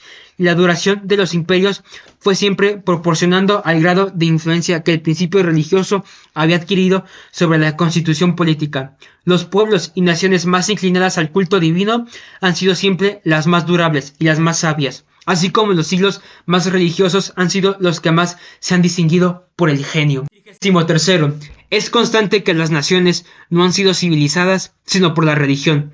Ningún otro instrumento conocido tiene la virtud de conquistar al hombre salvaje, sin recurrir a la antigüedad, que es la más decisiva en ese punto. Vemos una prueba sensible de ello en América. 3 siglos hace que llevamos allá nuestras leyes, nuestras artes, nuestras ciencias, nuestra civilización, nuestro comercio y nuestro lujo. Pero, ¿qué ventajas hemos conseguido sobre el estado de aquellos salvajes? Ninguna absolutamente. Lo que hacemos es destruir a esos infelices con el hierro y el aguardiente, rechazándoles poco a poco al interior de los desiertos, hasta que por fin desaparecen enteramente, víctimas de nuestros vicios y de nuestra cruel superioridad. 34. ¿A qué filósofo se le ha pasado jamás por la imaginación el dejar su patria y sus placeres para ir a los bosques de América en busca de salvajes, inspirarles aversión a todos los vicios de la barbarie y enseñarles una moral? Pero bien lejos de eso, los filósofos han compuesto libros muy hermosos para probar que el estado natural del hombre es el salvaje y que no podían aceptar mayor felicidad que asemejarnos a él. Condorcet se ha dejado decir que los misioneros no llevaron al Asia y al América más que vergonzosas supersticiones. Rousseau ha dicho con una locura verdaderamente inconcebible que los misioneros no son a su parecer más sabios que los conquistadores. En fin, el corifeo de aquellos han tenido valor para vomitar el más grosero sarcasmo contra esos pacíficos conquistadores, a quienes la antigüedad había ciertamente divinizado. 35. Esos misioneros son, no obstante, los que han obrado una maravilla tan excesivamente superior a las fuerzas y aún a la voluntad humana. Ellos solos han recorrido de una extremidad a otra el vasto continente de la América, con el fin de formar hombres. Ellos solos han hecho lo que la política ni uno hubiera osado imaginar, pero nada puede compararse en este género a las misiones del Paraguay. Allí es donde se ha manifestado de una manera más sensible la autoridad y poder exclusivo de la religión para la civilización de los hombres. Muchos se han ensalzado este prodigio, mas no lo bastante. El espíritu del siglo XVIII, en unión con otro espíritu, su cofrade, han logrado sofocar en parte la voz de la justicia y aún de la admiración. Día vendrá quizá porque debemos esperar que tan grandes y nobles trabajos vuelvan a emprenderse, que en el seno de una opulenta ciudad situada sobre una antigua y dilatada pradería se levante una estatua al padre de esos misioneros, en cuyo pedestal se lea esta inscripción: al Osiris cristiano, cuyos enviados han recorrido la tierra para arrancar a los hombres de la miseria, del embrutecimiento y de la ferocidad, enseñándoles la agricultura, dándoles leyes, instruyéndoles en el conocimiento y servicio de Dios, amasando de este modo el desgraciado salvaje, no por la fuerza de las almas, porque nunca necesitan servirse de ellas, sino con la dulce persuasión, con los cantos morales y con la virtud poderosa de los himnos, de suerte que fueron reputados por unos ángeles. 36. Ahora pues, al considerar que este orden legislador que reinaba en el Paraguay por el ascendiente único de las virtudes y de los talentos, sin separarse jamás de la sumisión y obediencia debidas a la autoridad legítima, por lejana que estuviese, a reflexionar digo que este orden venía a arrastrar en nuestras cárceles, en nuestros hospitales y en nuestros lazaretos todo cuanto la miseria, la enfermedad y la desesperación tenían de más terrible y de más repugnante que estos mismos hombres que al primer aviso corrían a recorrerse sobre la paja al lado de la indignancia, que se dejaban ver luego en los circos y asambleas más brillantes, como los mismos naturales del país, que subían a los cadalazos para decir las últimas palabras a las víctimas de la justicia humana, y que de estos teatros de horror volaban a los púlpitos para tronar allí ante la presencia de los reyes, que manejaban el pincel en la China, el telescopio en nuestros observatorios, la lira de Orfeo en medio de los salvajes y que habían formado todo el siglo de Luis XIV. Cuando se piensa, en fin, que una detestable coalición de ministros perversos, de magistrados delirantes y débiles sectarios han podido destruir en nuestros días esta maravillosa institución y vanagloriarse del triunfo. Cree uno estar viendo aquel famoso loco que ponía muy ufano el pie sobre un reloj de faltriquera diciéndole: yo te quitaré las ganas de hacer más ruido. Pero, ¿qué es lo que digo? Un loco no es culpable. 37. He debido insistir principalmente sobre la formación de los imperios como objeto el más importante, pero todas las instituciones humanas están igualmente sujetas a la misma regla, y todas ellas serán nulas o peligrosas si no descansan sobre la base fundamental de toda existencia.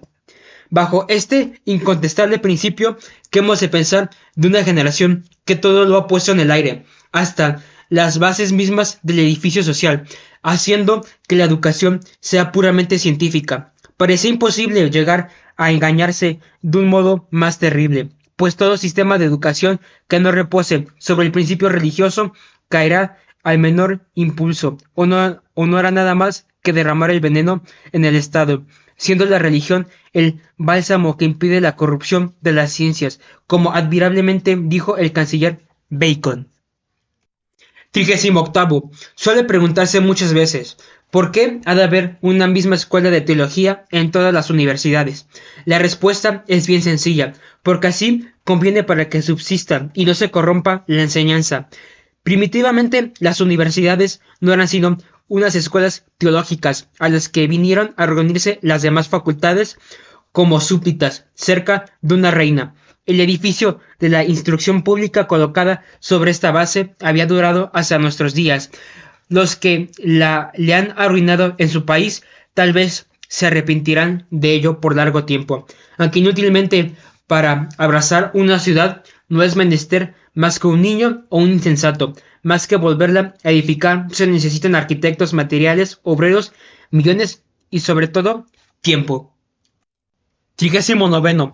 Los que se han contentado con corromper solemnemente las instituciones antiguas, conservando sus formas exteriores, han hecho quizás tanto mal al linaje humano, puesto que ya es manifiesta la influencia de las modernas universidades sobre las costumbres y el espíritu nacional en una gran parte del continente de Europa. Las universidades de Inglaterra han conservado en esta parte más reputación que las otras, bien sea porque los ingleses saben mejor callar o ensalarse cuando les conviene, o bien porque el espíritu público que la verdad tiene en aquel país una fuerza extraordinaria ha sabido preservar mejor que en otras partes estas escuelas venerables del anatema general. No obstante, ellas también deben sucumbir, pues en ese particular la franqueza de Gibbon nos acusa de otras pruebas extrañas. Finalmente, para no salir de generalidades, sino volvamos a las máximas antiguas, si no se confía la educación al estado eclesiástico y si las ciencias nos ocupan en todas partes el segundo lugar, son incalculables los males que nos aguardan. Quedaremos embrutecidos con la misma ciencia, que es el último grado del embrutecimiento. 40. No solo no es dado el poder del hombre el crear instituciones, sino que aún para mejorarlas ya establecidas necesitan de una particular asistencia. Si algo hay evidente en este mundo es la existencia de dos fuerzas opuestas que se están combatiendo sin intermisión. El mal desfigura y altera todo lo bueno, así como el bien comprime y ataca cuanto hay de malo, progresando siempre todo lo que existe a un estado más perfecto. Estas dos fuerzas se encuentran en todas partes. Igualmente se les ve en la vegetación de las plantas, como en la generación de los animales, en la formación de las lenguas y en los dos imperios, cosas ambas inseparables. El poder humano apenas se extiende más que a remover o a combatir el mal para sacar del bien, dejándole expedito a fin de que pueda brotar y difundirse según su naturaleza. El célebre Zanotti ha dicho: es dificultoso mudar las cosas a mejor lado. Ese pensamiento, bajo la apariencia de una gran sencillez, encierra un sentido muy profundo. Él concuerda perfectamente con aquel otro dicho de Orígenes, que por sí solo vale tanto como un precioso libro. Nada, dice, puede cambiarse entre los hombres con utilidad, indivinadamente. Todo hombre siente en sí mismo esta verdad, aunque no se halle en estado de poder de dar la razón de ella. De aquí esta versión maquinal de todo buen espíritu a las invocaciones. La palabra reforma en sí misma, que antes de todo examen será siempre sospechoso a todo verdadero sabio, y la experiencia de todos los siglos justifica esa especie de instituto. Bien la muestra costa hemos llegado a saber cuál ha sido el fruto de las más bellas especulaciones en este género. 41. Si aplicamos estas máximas generales a un caso particular, aunque yo no me he considerado capaz de dar un voto decisivo y razonado sobre la gran cuestión de la reforma parlamentaria que tan violentamente y por tanto tiempo trae agitados los espíritus en Inglaterra, solo al considerar el extremo peligro que ofrecen las innovaciones fundamentadas sobre simples teorías humanas, me siento arrastrado a creer que esta idea ha de ser muy funesta para los ingleses, y que si se entregan a ella con demasiado calor, tendrán por último que arrepentirse. Pero los abusos me dirán los partidarios de la reforma, porque este es un gran argumento. Los abusos son ya demasiado chocantes e incontestables, y que abuso sin vicio real y verdadero puede acaso ser constitucional. Sin duda que él puede hacerlo, porque toda constitución política tiene defectos, esenciales anexos a su naturaleza, e inseparables de ella, y lo que debe hacer temblar a todo reformador es el considerar que estos defectos pueden cambiar con las circunstancias, de manera que no por demostrar que son nuevos se prueba que son necesarios. ¿Qué hombre sensato no se estremecerá al poner manos a la obra? La armonía social está sujeta a la ley del temperamento, así como lo está la armonía propiamente dicha en el teclado general. Si se templan las quintas rigurosamente, las octavas desenfinarán, y así respectivamente en las demás consonancias, siendo pues inevitable la disonancia en vez de quitarla enteramente. Lo que no ha podido conseguirse se ha de procurar atemperarla, haciendo la distribución. Así que el defecto en uno y en otro caso es un elemento de la perfección posible. Esa proposición solo es paradoxa en la apariencia, pero ¿dónde efla la regla? Me replicarán todavía, para discernir los defectos puramente accidentales de los que son intrínsecos a la misma naturaleza de las cosas y que no se pueden evitar. Mas esta clase de preguntas solo son propias de hombres, a quienes la naturaleza no ha dado más que orejas materiales, el hombre de oído delicado a ella y de baja cabeza. 42. Debe tenerse, además, gran cuidado cuando se trata de abusos, en no juzgar de las instituciones públicas, sino por sus defectos y constantes, y nunca por sus causas, cualesquiera que ellas sean, porque nada significan. Menos aún deben juzgarse por ciertos inconvenientes colaterales, si puedo explicarme así, que con facilidad deslumbran los ojos débiles, impidiéndoles ver el todo. Efectivamente, no debiendo tener la causa, según la hipótesis probada, ninguna relación lógica con el efecto, y no siendo los inconvenientes de una institución buena en sí, como acabo de decir, otra cosa que una disonancia inevitable en el teclado general. ¿Cómo podrá hacerse juicio perfecto de las instituciones únicamente por las causas y los inconvenientes? Voltaire, que por espacio de un siglo ha hablado de todo, sin herir jamás la corteza de una dificultad, ha hecho un gracioso razonamiento sobre la venta de los oficios de magistratura que se permite en Francia, y ningún ejemplo se hallará tal vez más adecuado para hacer sentir la verdad de la teoría que voy exponiendo. La prueba dice de que esta venta es abuso, es que ella no fue producida, sino por otro abuso. Voltaire no se engaña aquí con cualquier hombre que está sujeto a engañarse. Él comete un yerro muy vergonzoso y que puede decirse un eclipse central del sentido común. Todo lo que nace de un abuso es también un abuso. Al contrario, se diría más bien, pues una de las leyes más generales y más evidentes de aquella fuerza, ya sensible, ya oculta, pero que obra y se deja percibir en todo lugar, es que el remedio del abuso nace del abuso, y que el mal, en llegando a un cierto punto, se destruye por sí mismo, como debe suceder, porque siendo el mal una pura carencia, tiene por medidas de dimensión y de duración las mismas del ser al que está unido, y el que necesariamente va aniquilando. El mal existe como la gangrena, que no puede consumir, sino acabándose ella misma. Más en general, instantáneamente, una nueva realidad viene a ocupar el lugar de la que se desaparece, porque la naturaleza tiene horror al vacío y el bien, pero me voy alejando demasiado de Voltaire. 43. El error, pues, de ese gran escritor provenía de que dividido entre 20 ciencias distintas, como él lo confiesa de sí mismo, y por otra parte, ocupado continuamente en instruir al universo, no le quedaba sino muy poco tiempo para meditar.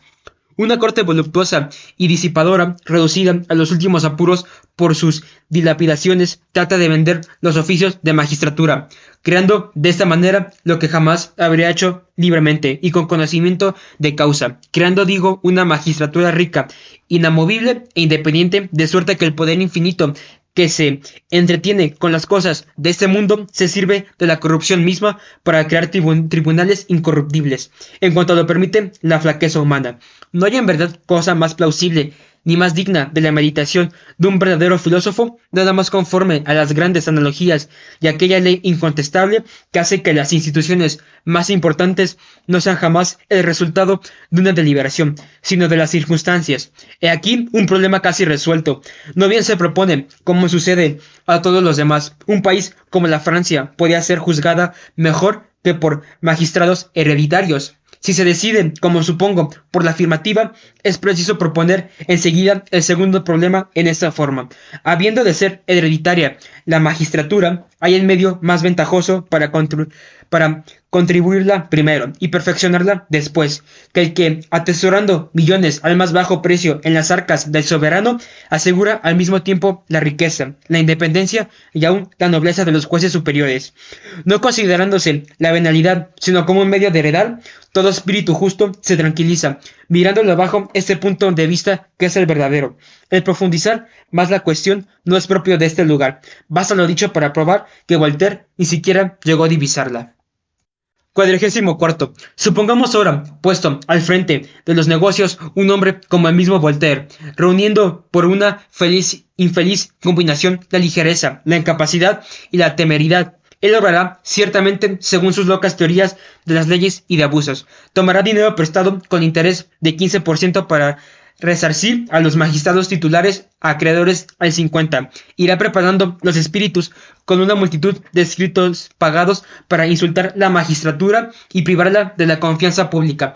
Bien pronto, la protección 1000 veces más necia que la fortuna abrirá la lista eterna de sus desaciertos. El hombre distinguido, no viendo ya en la magistratura hereditaria un contrapeso a los trabajos que la abruman, se retirará para siempre, y los grandes tribunales serán entregados a cualquier aventurero, sin nombre, sin fortuna y sin consideración, en lugar de aquella magistrada venerable, en quien la virtud y la ciencia habían llegado a ser hereditarias, así como sus dignidades, verdadero sacerdocio que las naciones extranjeras pudieron envidiar a la Francia, hasta el momento en que el filosofismo, después de excluir la sabiduría de todos los lugares que antes frecuentaba, terminó tan brillantes hazañas arrojándola fuera de su seno. 45. Tal es la imagen natural de la mayor parte de las reformas, porque como he dicho antes, no solo la creación no compete al hombre, mas la reforma misma no le pertenece,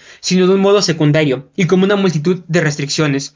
Partiendo de esos principios incontestables, cada cual puede juzgar de las instituciones de su país con entera seguridad. Puede sobre todo apreciar en su justo valor todos esos creadores, legisladores y reflauradores de las naciones, tan amados de nuestro siglo, y a quienes la posterioridad mirará con lástima, sino ya con horror. Preciso es decirlo, en Europa y fuera de ella se han fabricado torres de viento. Los detalles serían tal vez odiosos, pero yo no creo faltar al respeto de nadie, suplicando sinceramente a los hombres que reflexionen y que juzguen al menos por los resultados, ya que se obstinan en rehusar otro género de instrucción.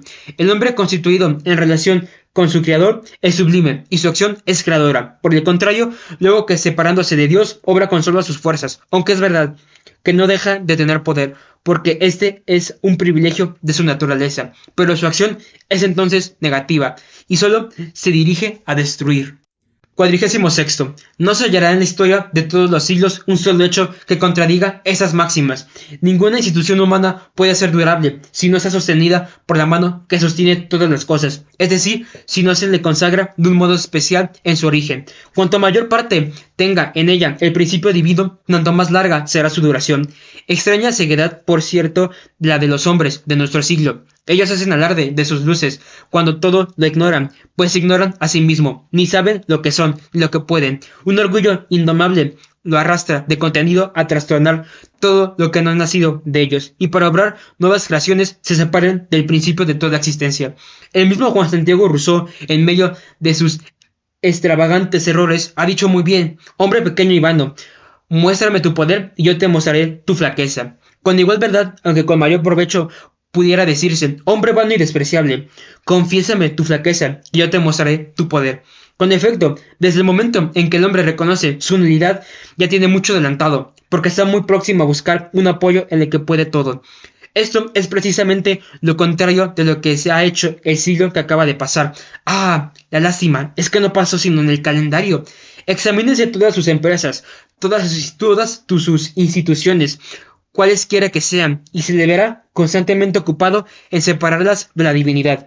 El hombre se ha creído un ser independiente y ha profesado un verdadero ateísmo práctico, más perjudicial, quizá, y más culpable que el especulativo. 47. Distraído por sus vanas ideas de la única ciencia que realmente le interesa, se ha persuadido que tenía en sí mismo el poder de crear, cuando ni siquiera tiene el de imponer nombres a las cosas. Sin habilidad para producir un insecto o una pequeña hierbecilla, ha llegado a creer que era nada menos que el autor inmediato de la soberanía, es decir, de la cosa más importante, la más sagrada y la más fundamental del mundo moral y político, como también que tal o cual dinastía reina porque así lo ha querido este o aquel pueblo, cuando está cercado de pruebas incontestables de que toda familia soberana reina por haber sido escogida por un poder superior. Si él no ve estas pruebas es porque cierra los ojos o porque las mira muy de cerca. También ha creído ser el inventor de las lenguas, pudiendo ver fácilmente que toda lengua se aprende, pero no se inventa, y que ninguna hipótesis imaginable en el círculo del poder humano puede explicar con la mayor apariencia de probabilidad ni la formación ni la diversidad de las lenguas. Ha creído que podía constituir las naciones, o en otros términos, que podía crear aquella unidad nacional, en virtud de la cual una nación no es la otra. Finalmente, ha creído que así como estaba en sus facultades el crear instituciones, con mucha más razón podría pedirlas prestadas a otros reinos y trasladarlas a su país, aun con el mismo nombre que tenían en aquellos pueblos, para participar como ellos de las mismas ventajas. Los papeles franceses me suministran un ejemplo singular sobre este punto. 48. Hace algunos años que ocurrió a los franceses la idea de establecer en París ciertos ejercicios o carreras a los que en algunos periódicos se les dio el nombre de Juegos Olímpicos. El raciocinio de los que inventaron, o más bien copiaron este bello nombre, no era la verdad muy complicado. En otro tiempo, dirían ellos, se hacían carreras a pie y a caballo sobre las orillas del río Alfeo. Hoy se hacen también sobre las orillas del Sena. Luego lo mismo es una que otro. No hay cosa más sencilla, pero sin preguntarles por qué no llaman a estos juegos parisienses en lugar de llamarlos olímpicos.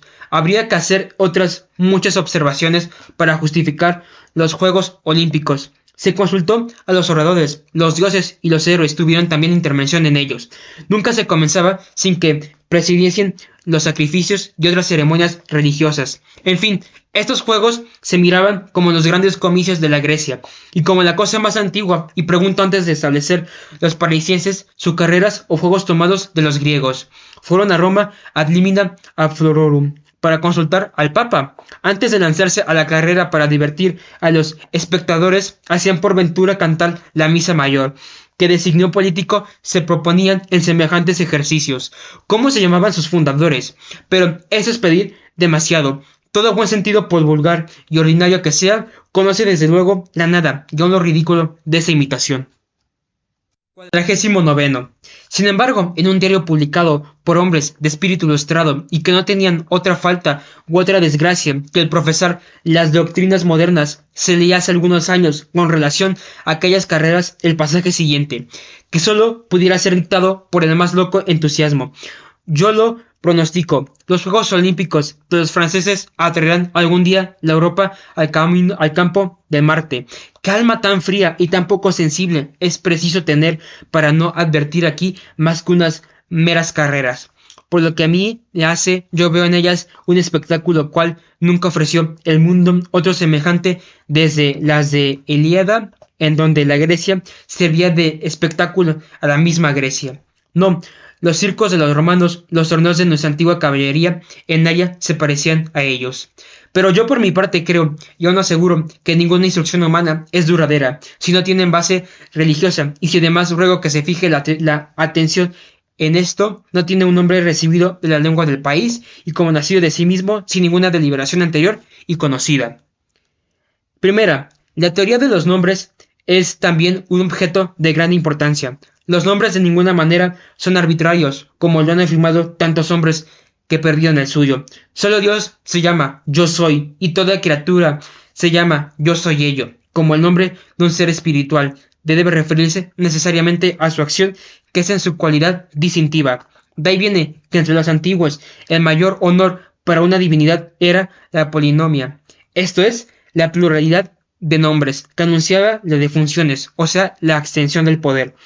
La antigua mitología nos presenta a dioses cuando aún eran una niña, pidiendo a Júpiter este honor, y en los versos atribuidos a Orfeo es celebrada aquella diosa bajo el nombre de demonio Polinomi, genio de muchos nombres. Eso quiere decir en sustancia que a solo Dios pertenece el derecho de dar su nombre. Él es, efectivamente, quien lo impuso a todas las cosas, como que las crió todas. Él dado nombres a las estrellas y a los espíritus, sin que entre estos haga mención la escritura, sino de tres y todos tres relativos al destino de estos ministros.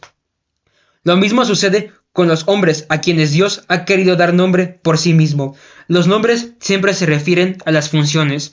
No tiene dicho que en su reino venidero dará a los vencedores un nombre nuevo, proporcionado a sus hazañas, y los hombres, hechos a su semejanza de Dios, han hallado hasta ahora un modo más solemne de recompensar a los vencedores, que el de darles su nuevo nombre, el más honorífico a juicio de los hombres, cual es el de las verdaderas naciones vencidas. Siempre que un hombre va a mudar de vida y a recibir un nuevo carácter, por lo regular recibe también un nuevo nombre. Esto se ve en el bautismo, en la confirmación, en la afiliación de los soldados, en el ingreso de alguna religión, en el rescate de los esclavos. En una palabra, el nombre de una cosa expresa lo que ella es, y en todo esto nada hay que arbitrario. La expresión vulgar, este tiene un nombre, aquel no le tiene, es muy justa y muy expresiva, como que nadie puede ser contado entre los que son llamados a las asambleas y que tienen un nombre, si su familia no está marcada con una señal que la distingue de las demás.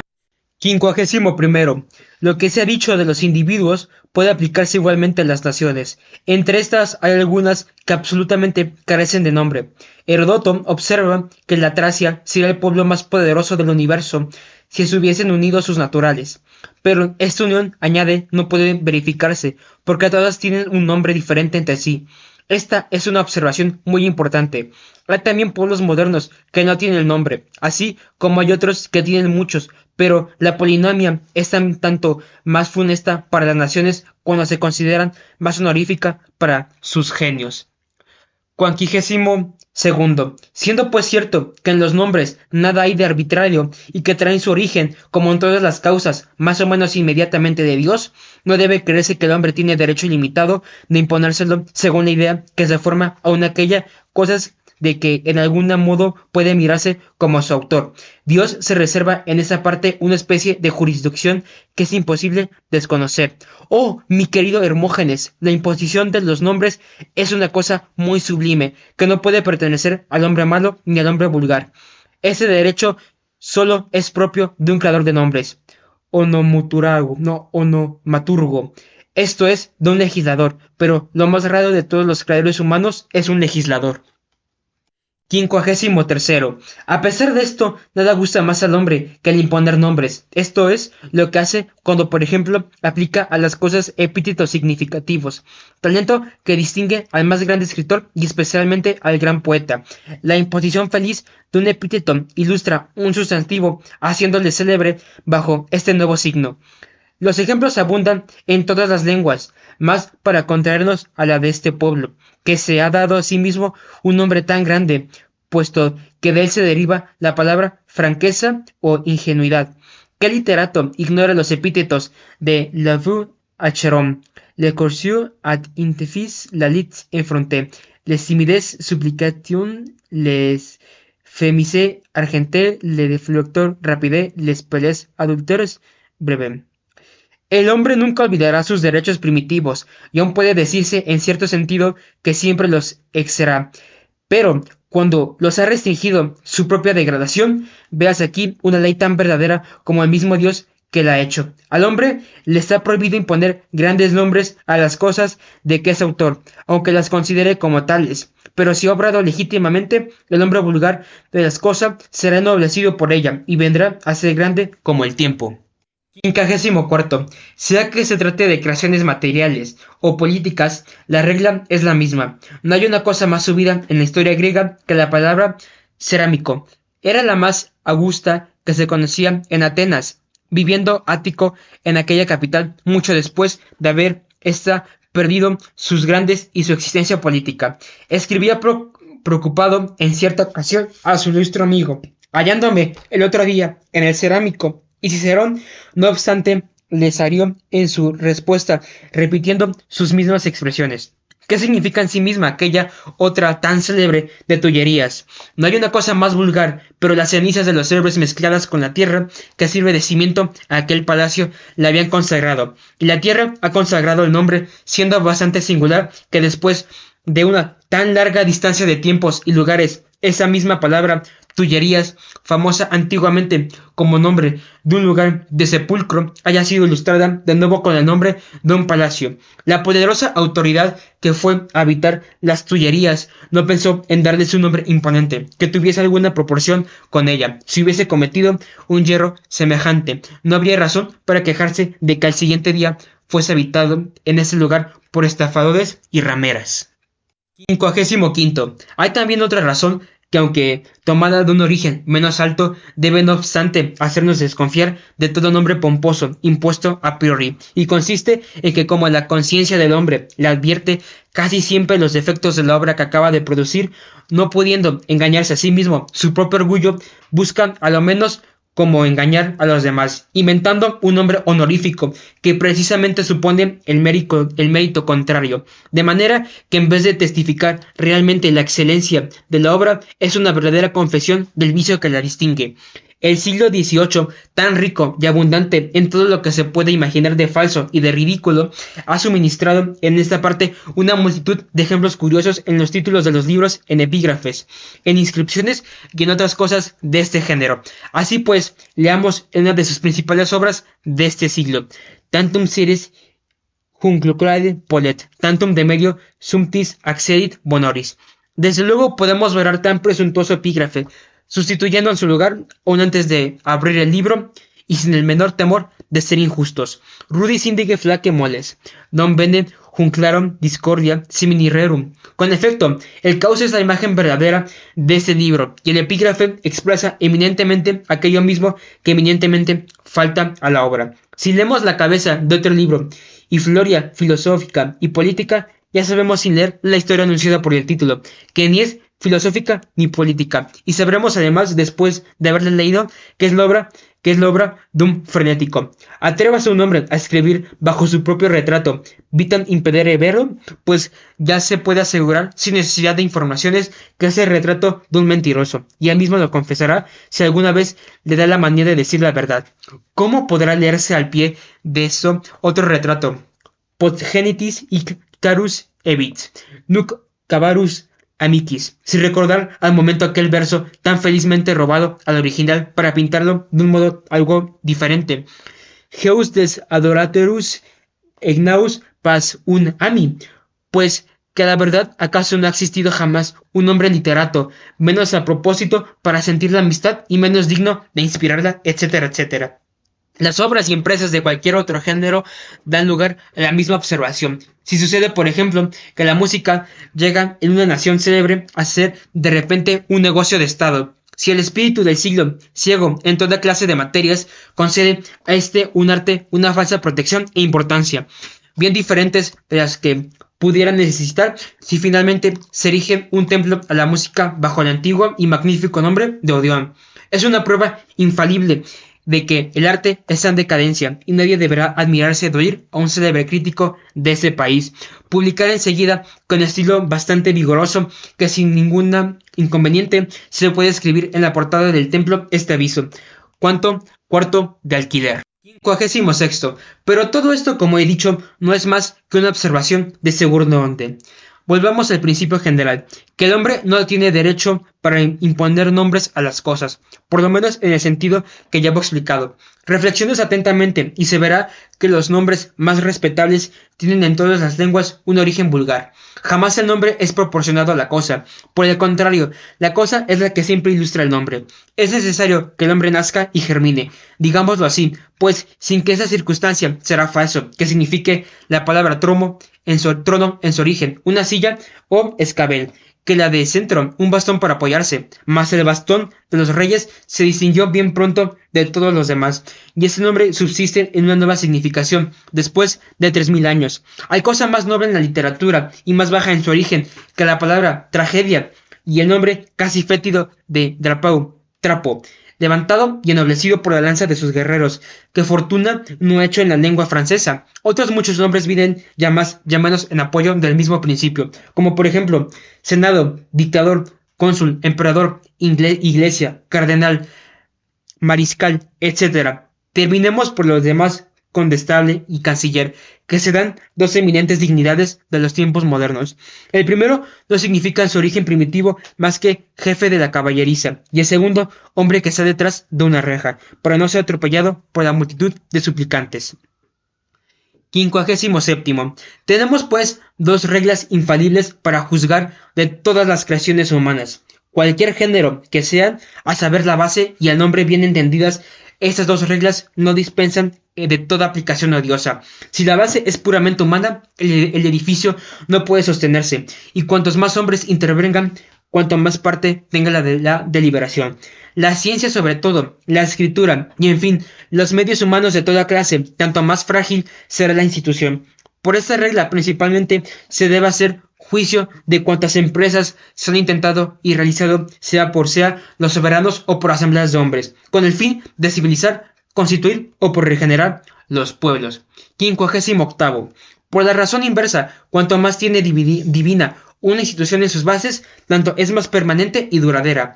Para su mayor claridad conviene observar que el principio religioso es por esencia creador y conservador de dos maneras. En primer lugar, como obra con fuerza, que otro ninguno sobre el espíritu humano. Obtiene de él unos esfuerzos prodigiosos. Así, por ejemplo, persuadido el hombre por los dogmas de la religión que profesa, de la grande ventaja que consigne en que después de muerto sea conservado su cuerpo en toda la integridad posible, sin que ninguna mano indiscreta o profana se atreva a tocarle este hombre digno. Después de haber agotado los recursos del arte de embalsamar, acabará por construir las pirámides de Egipto. En segundo lugar, el principio religioso, aunque tan eficaz por lo que sobra, lo es infinitamente más por lo que impide, a causa del respeto que infunde, sobre todo lo que toma bajo su protección. Si un simple guajiro llega a consagrarse, hay desde luego una razón para que se libre de las manos que pudieran destruirle o desnaturalizarse. El mundo está lleno de pruebas de esta verdad.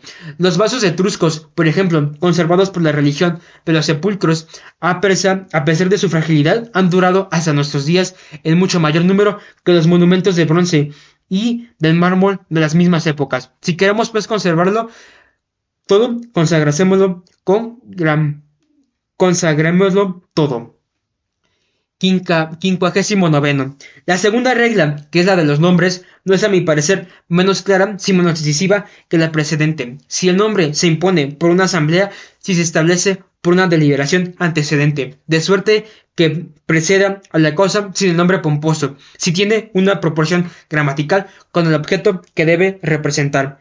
Finalmente, si es tomado de una lengua extranjera y sobre todo antigua, todos los caracteres de nulidad se hallan reunidos y se pueden asegurar que el nombre y la cosa nombrada desaparecerán dentro de muy poco tiempo. Las suposiciones contrarias anuncian la legitimidad y por consiguiente la duración de una institución. Debe tenerse mucho cuidado en eso por no pasar ligeramente sobre este objeto. Un verdadero filósofo jamás debe de perder de vista el idioma. barómetro perfecto cuyas variaciones anuncian infaliblemente el bueno y el mal tiempo. Y siguiéndose el asunto de que trato, es evidente que la introducción desmesurada de voces extranjeras aplicadas especialmente a las instituciones nacionales de cualquier género es una de las señales más infalibles de la degradación moral de un pueblo. Sexagésimo. Si la formación de todos los imperios, los progresos de la civilización y el concierto unánime de todas las historias y de todas las tradiciones no fuesen aún bastante para convencernos, la ruina misma de los imperios concluirá la demostración comenzada por su nacimiento. Así como el principio religioso es el que todo lo ha creado, así también la carencia de ese mismo principio es la que todo lo ha destruido. La secta de Epicuro, que justamente pudiera llamarse la antigua incredulidad, degradó desde luego y bien pronto destruyó los gobiernos que tuvieron la desgracia de darle acogida. Lucrecia en todas partes anuncia a César, pero todas las experiencias pasadas desaparecerán a vista del ejemplo espantoso que nos acaba de dar el último siglo. Embriagados aún los hombres con sus vapores están muy lejos todavía, por lo menos en general, de tener toda la serenidad que se requiere para contemplar este ejemplo en su verdadera luz y sobre todo para sacar de él las consecuencias necesarias. Es pues muy esencial el dirigir todas nuestras miradas sobre aquella escena terrible. Sexagésimo primero. Como siempre ha habido religiones sobre la tierra e impios que las han combatido, así también la impiedad siempre fue un crimen, porque así como no puede haber una religión falsa sin que tenga algo de verdadero, tampoco ninguna impiedad deja de combatir alguna verdad divina, más o menos desfigurada, pero impiedad verdadera solamente puede hallarse en el seno de la verdadera religión, y por una consecuencia necesaria jamás ha podido la impiedad producir en los tiempos pasados los males que ha producido en nuestros días, pues ella es siempre culpable en proporción de las luces que la rodean. Por esa regla se debe juzgar del siglo XVIII, porque bajo este punto de vista no se parece a otro ninguno. Comúnmente se oye decir que todos los siglos se asemejan y que los hombres han sido siempre unos mismos, pero no debe darse crédito a esas máximas generales inventadas por la desidia o la ligereza para dispensarnos de reflexionar. Por el contrario, todos los siglos y todas las naciones manifiestan un carácter particular y distinto, que debe considerarse cuidadosamente. Es cierto que siempre ha habido vicios en el mundo, mas estos vicios pueden variar en cuantidad, en naturaleza, en su calidad dominante y en su intención. Ahora bien, aunque nunca han faltado impios, sin embargo, jamás se ha visto antes del siglo XVIII y en el seno del cristianismo una insurrección contra Dios. Jamás se había formado una conjuración sacrilegia de todos los talentos contra su autor, y esto es cabalmente lo que hemos presenciado en nuestros días. Lo mismo se ha blasfemado en la tragedia que en las coplas, en las fábulas y novelas, como en la historia y en la física. Los hombres de este siglo han prostituido el ingenio a la irreligión, y según la admirable expresión de San Luis, al tiempo de morir, ellos han hecho la guerra a Dios con sus mismos dones. La impiedad antiguamente se altera algunas veces, explica sus conceptos con razones. Ordinariamente es festiva y chocarrera, pero siempre sin acrimonia. El mismo Lucrecio casi nunca se proposa al insulto, y a pesar de que su temperamento sombrío y melancólico le conducía a ver las cosas obscuramente, o cuando acusa a la religión de haber producido grandes males, lo hace con calma y sangre fría. Las religiones antiguas no valían la pena de que la incredulidad de su tiempo se irritase con ellas. Sexagésimo segundo. Desde que el Evangelio se extendió por el universo, el ataque vino a ser más violento, pero no obstante, sus enemigos guardaron siempre cierta circunspección y medida. Si se aparecen alguna vez en la historia, es de tarde en tarde y constantemente aislados.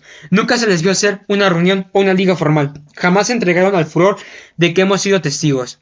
Baile mismo, el padre de la incredulidad moderna, no se parece a sus sucesores, aun en sus más damnables extravios. No se advierte un gran empeño en persuadir, mucho menos el tono de irritación por el espíritu de partidario.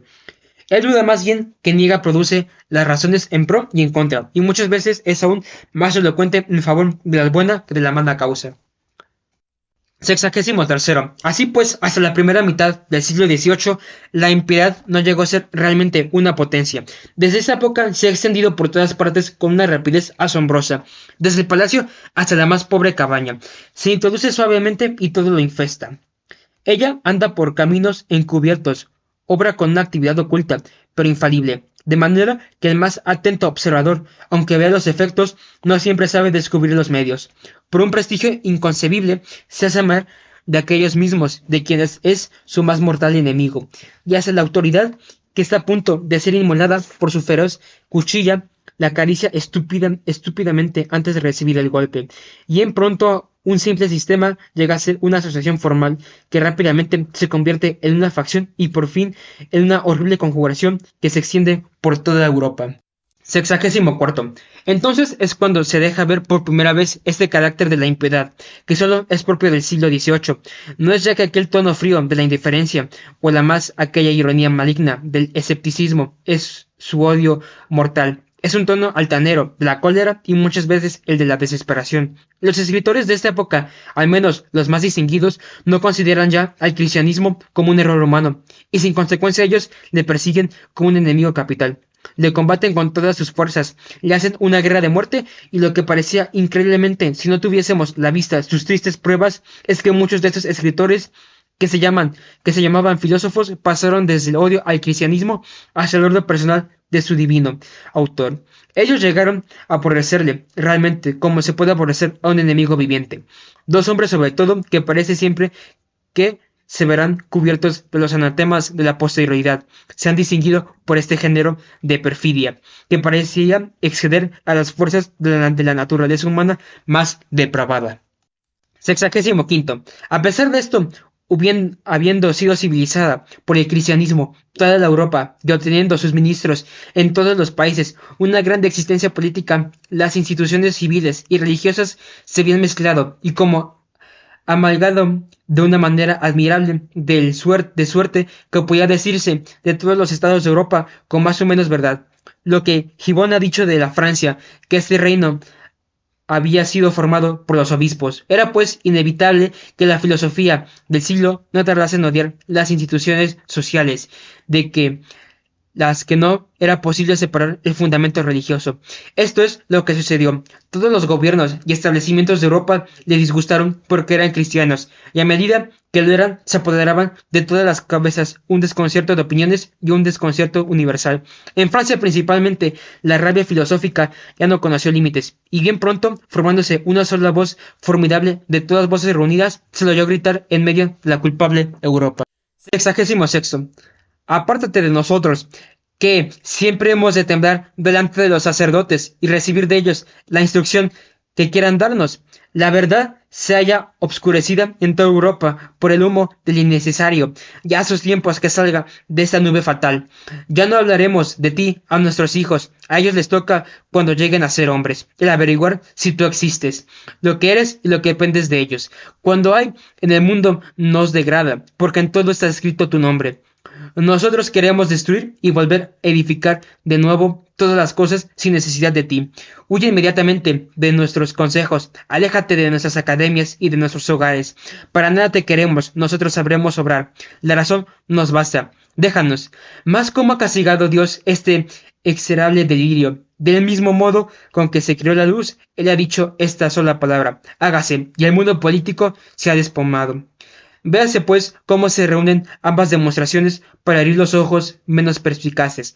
Por una parte, el principio religioso preside a todas las creaciones políticas, y por otra, todo desaparece desde el momento en que aquel se retira. Sexagésimo séptimo. La Europa es delincuente por haber cerrado los ojos a estas grandes verdades, y ahora está sufriendo la pena de ese delito. Ella, sin embargo, todavía se resiste a la luz y desconoce el brazo que la castiga. Pocos hombres hay de esa generación material que se hallen en estado de conocer la fecha, la naturaleza y la enormidad de ciertos crímenes cometidos por los individuos, por las naciones y por las soberanías.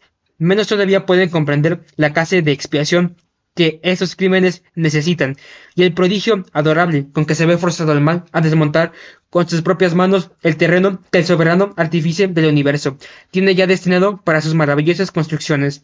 Los hombres de este siglo han tomado ya su partido, se han jurado a sí mismos de no mirar jamás sino a la tierra, pero sería inútil y quizás peligroso el entrar en mayores detalles, habiéndonos mandado profesar la verdad con amor. Es además preciso en ciertas ocasiones no profesarla, sino con respeto y a pesar de todas las precauciones imaginables. El pasar delante sería arriesgado, aun para el escritor más pacífico y de mejor intención. El mundo, por otra parte, cuenta siempre con una multitud innumerable de hombres tan perversos, tan profundamente corrompidos, que si pudiesen poner en duda ciertas cosas, pondrían también aumentar su perversidad y hacerse culpables, digámoslo así, a manera de ángeles rebeldes. Ah, plega a su Dios, que su embrurecimiento se refuerce todavía más si es posible, a fin de que no lleguen a ser tan culpables como pueden ser los hombres. La ceguedad es sin duda un castigo terrible. Sin embargo, a veces deja entrever el amor. Aquí lo que he creído útil por el momento. Mayo de 1809. Fin.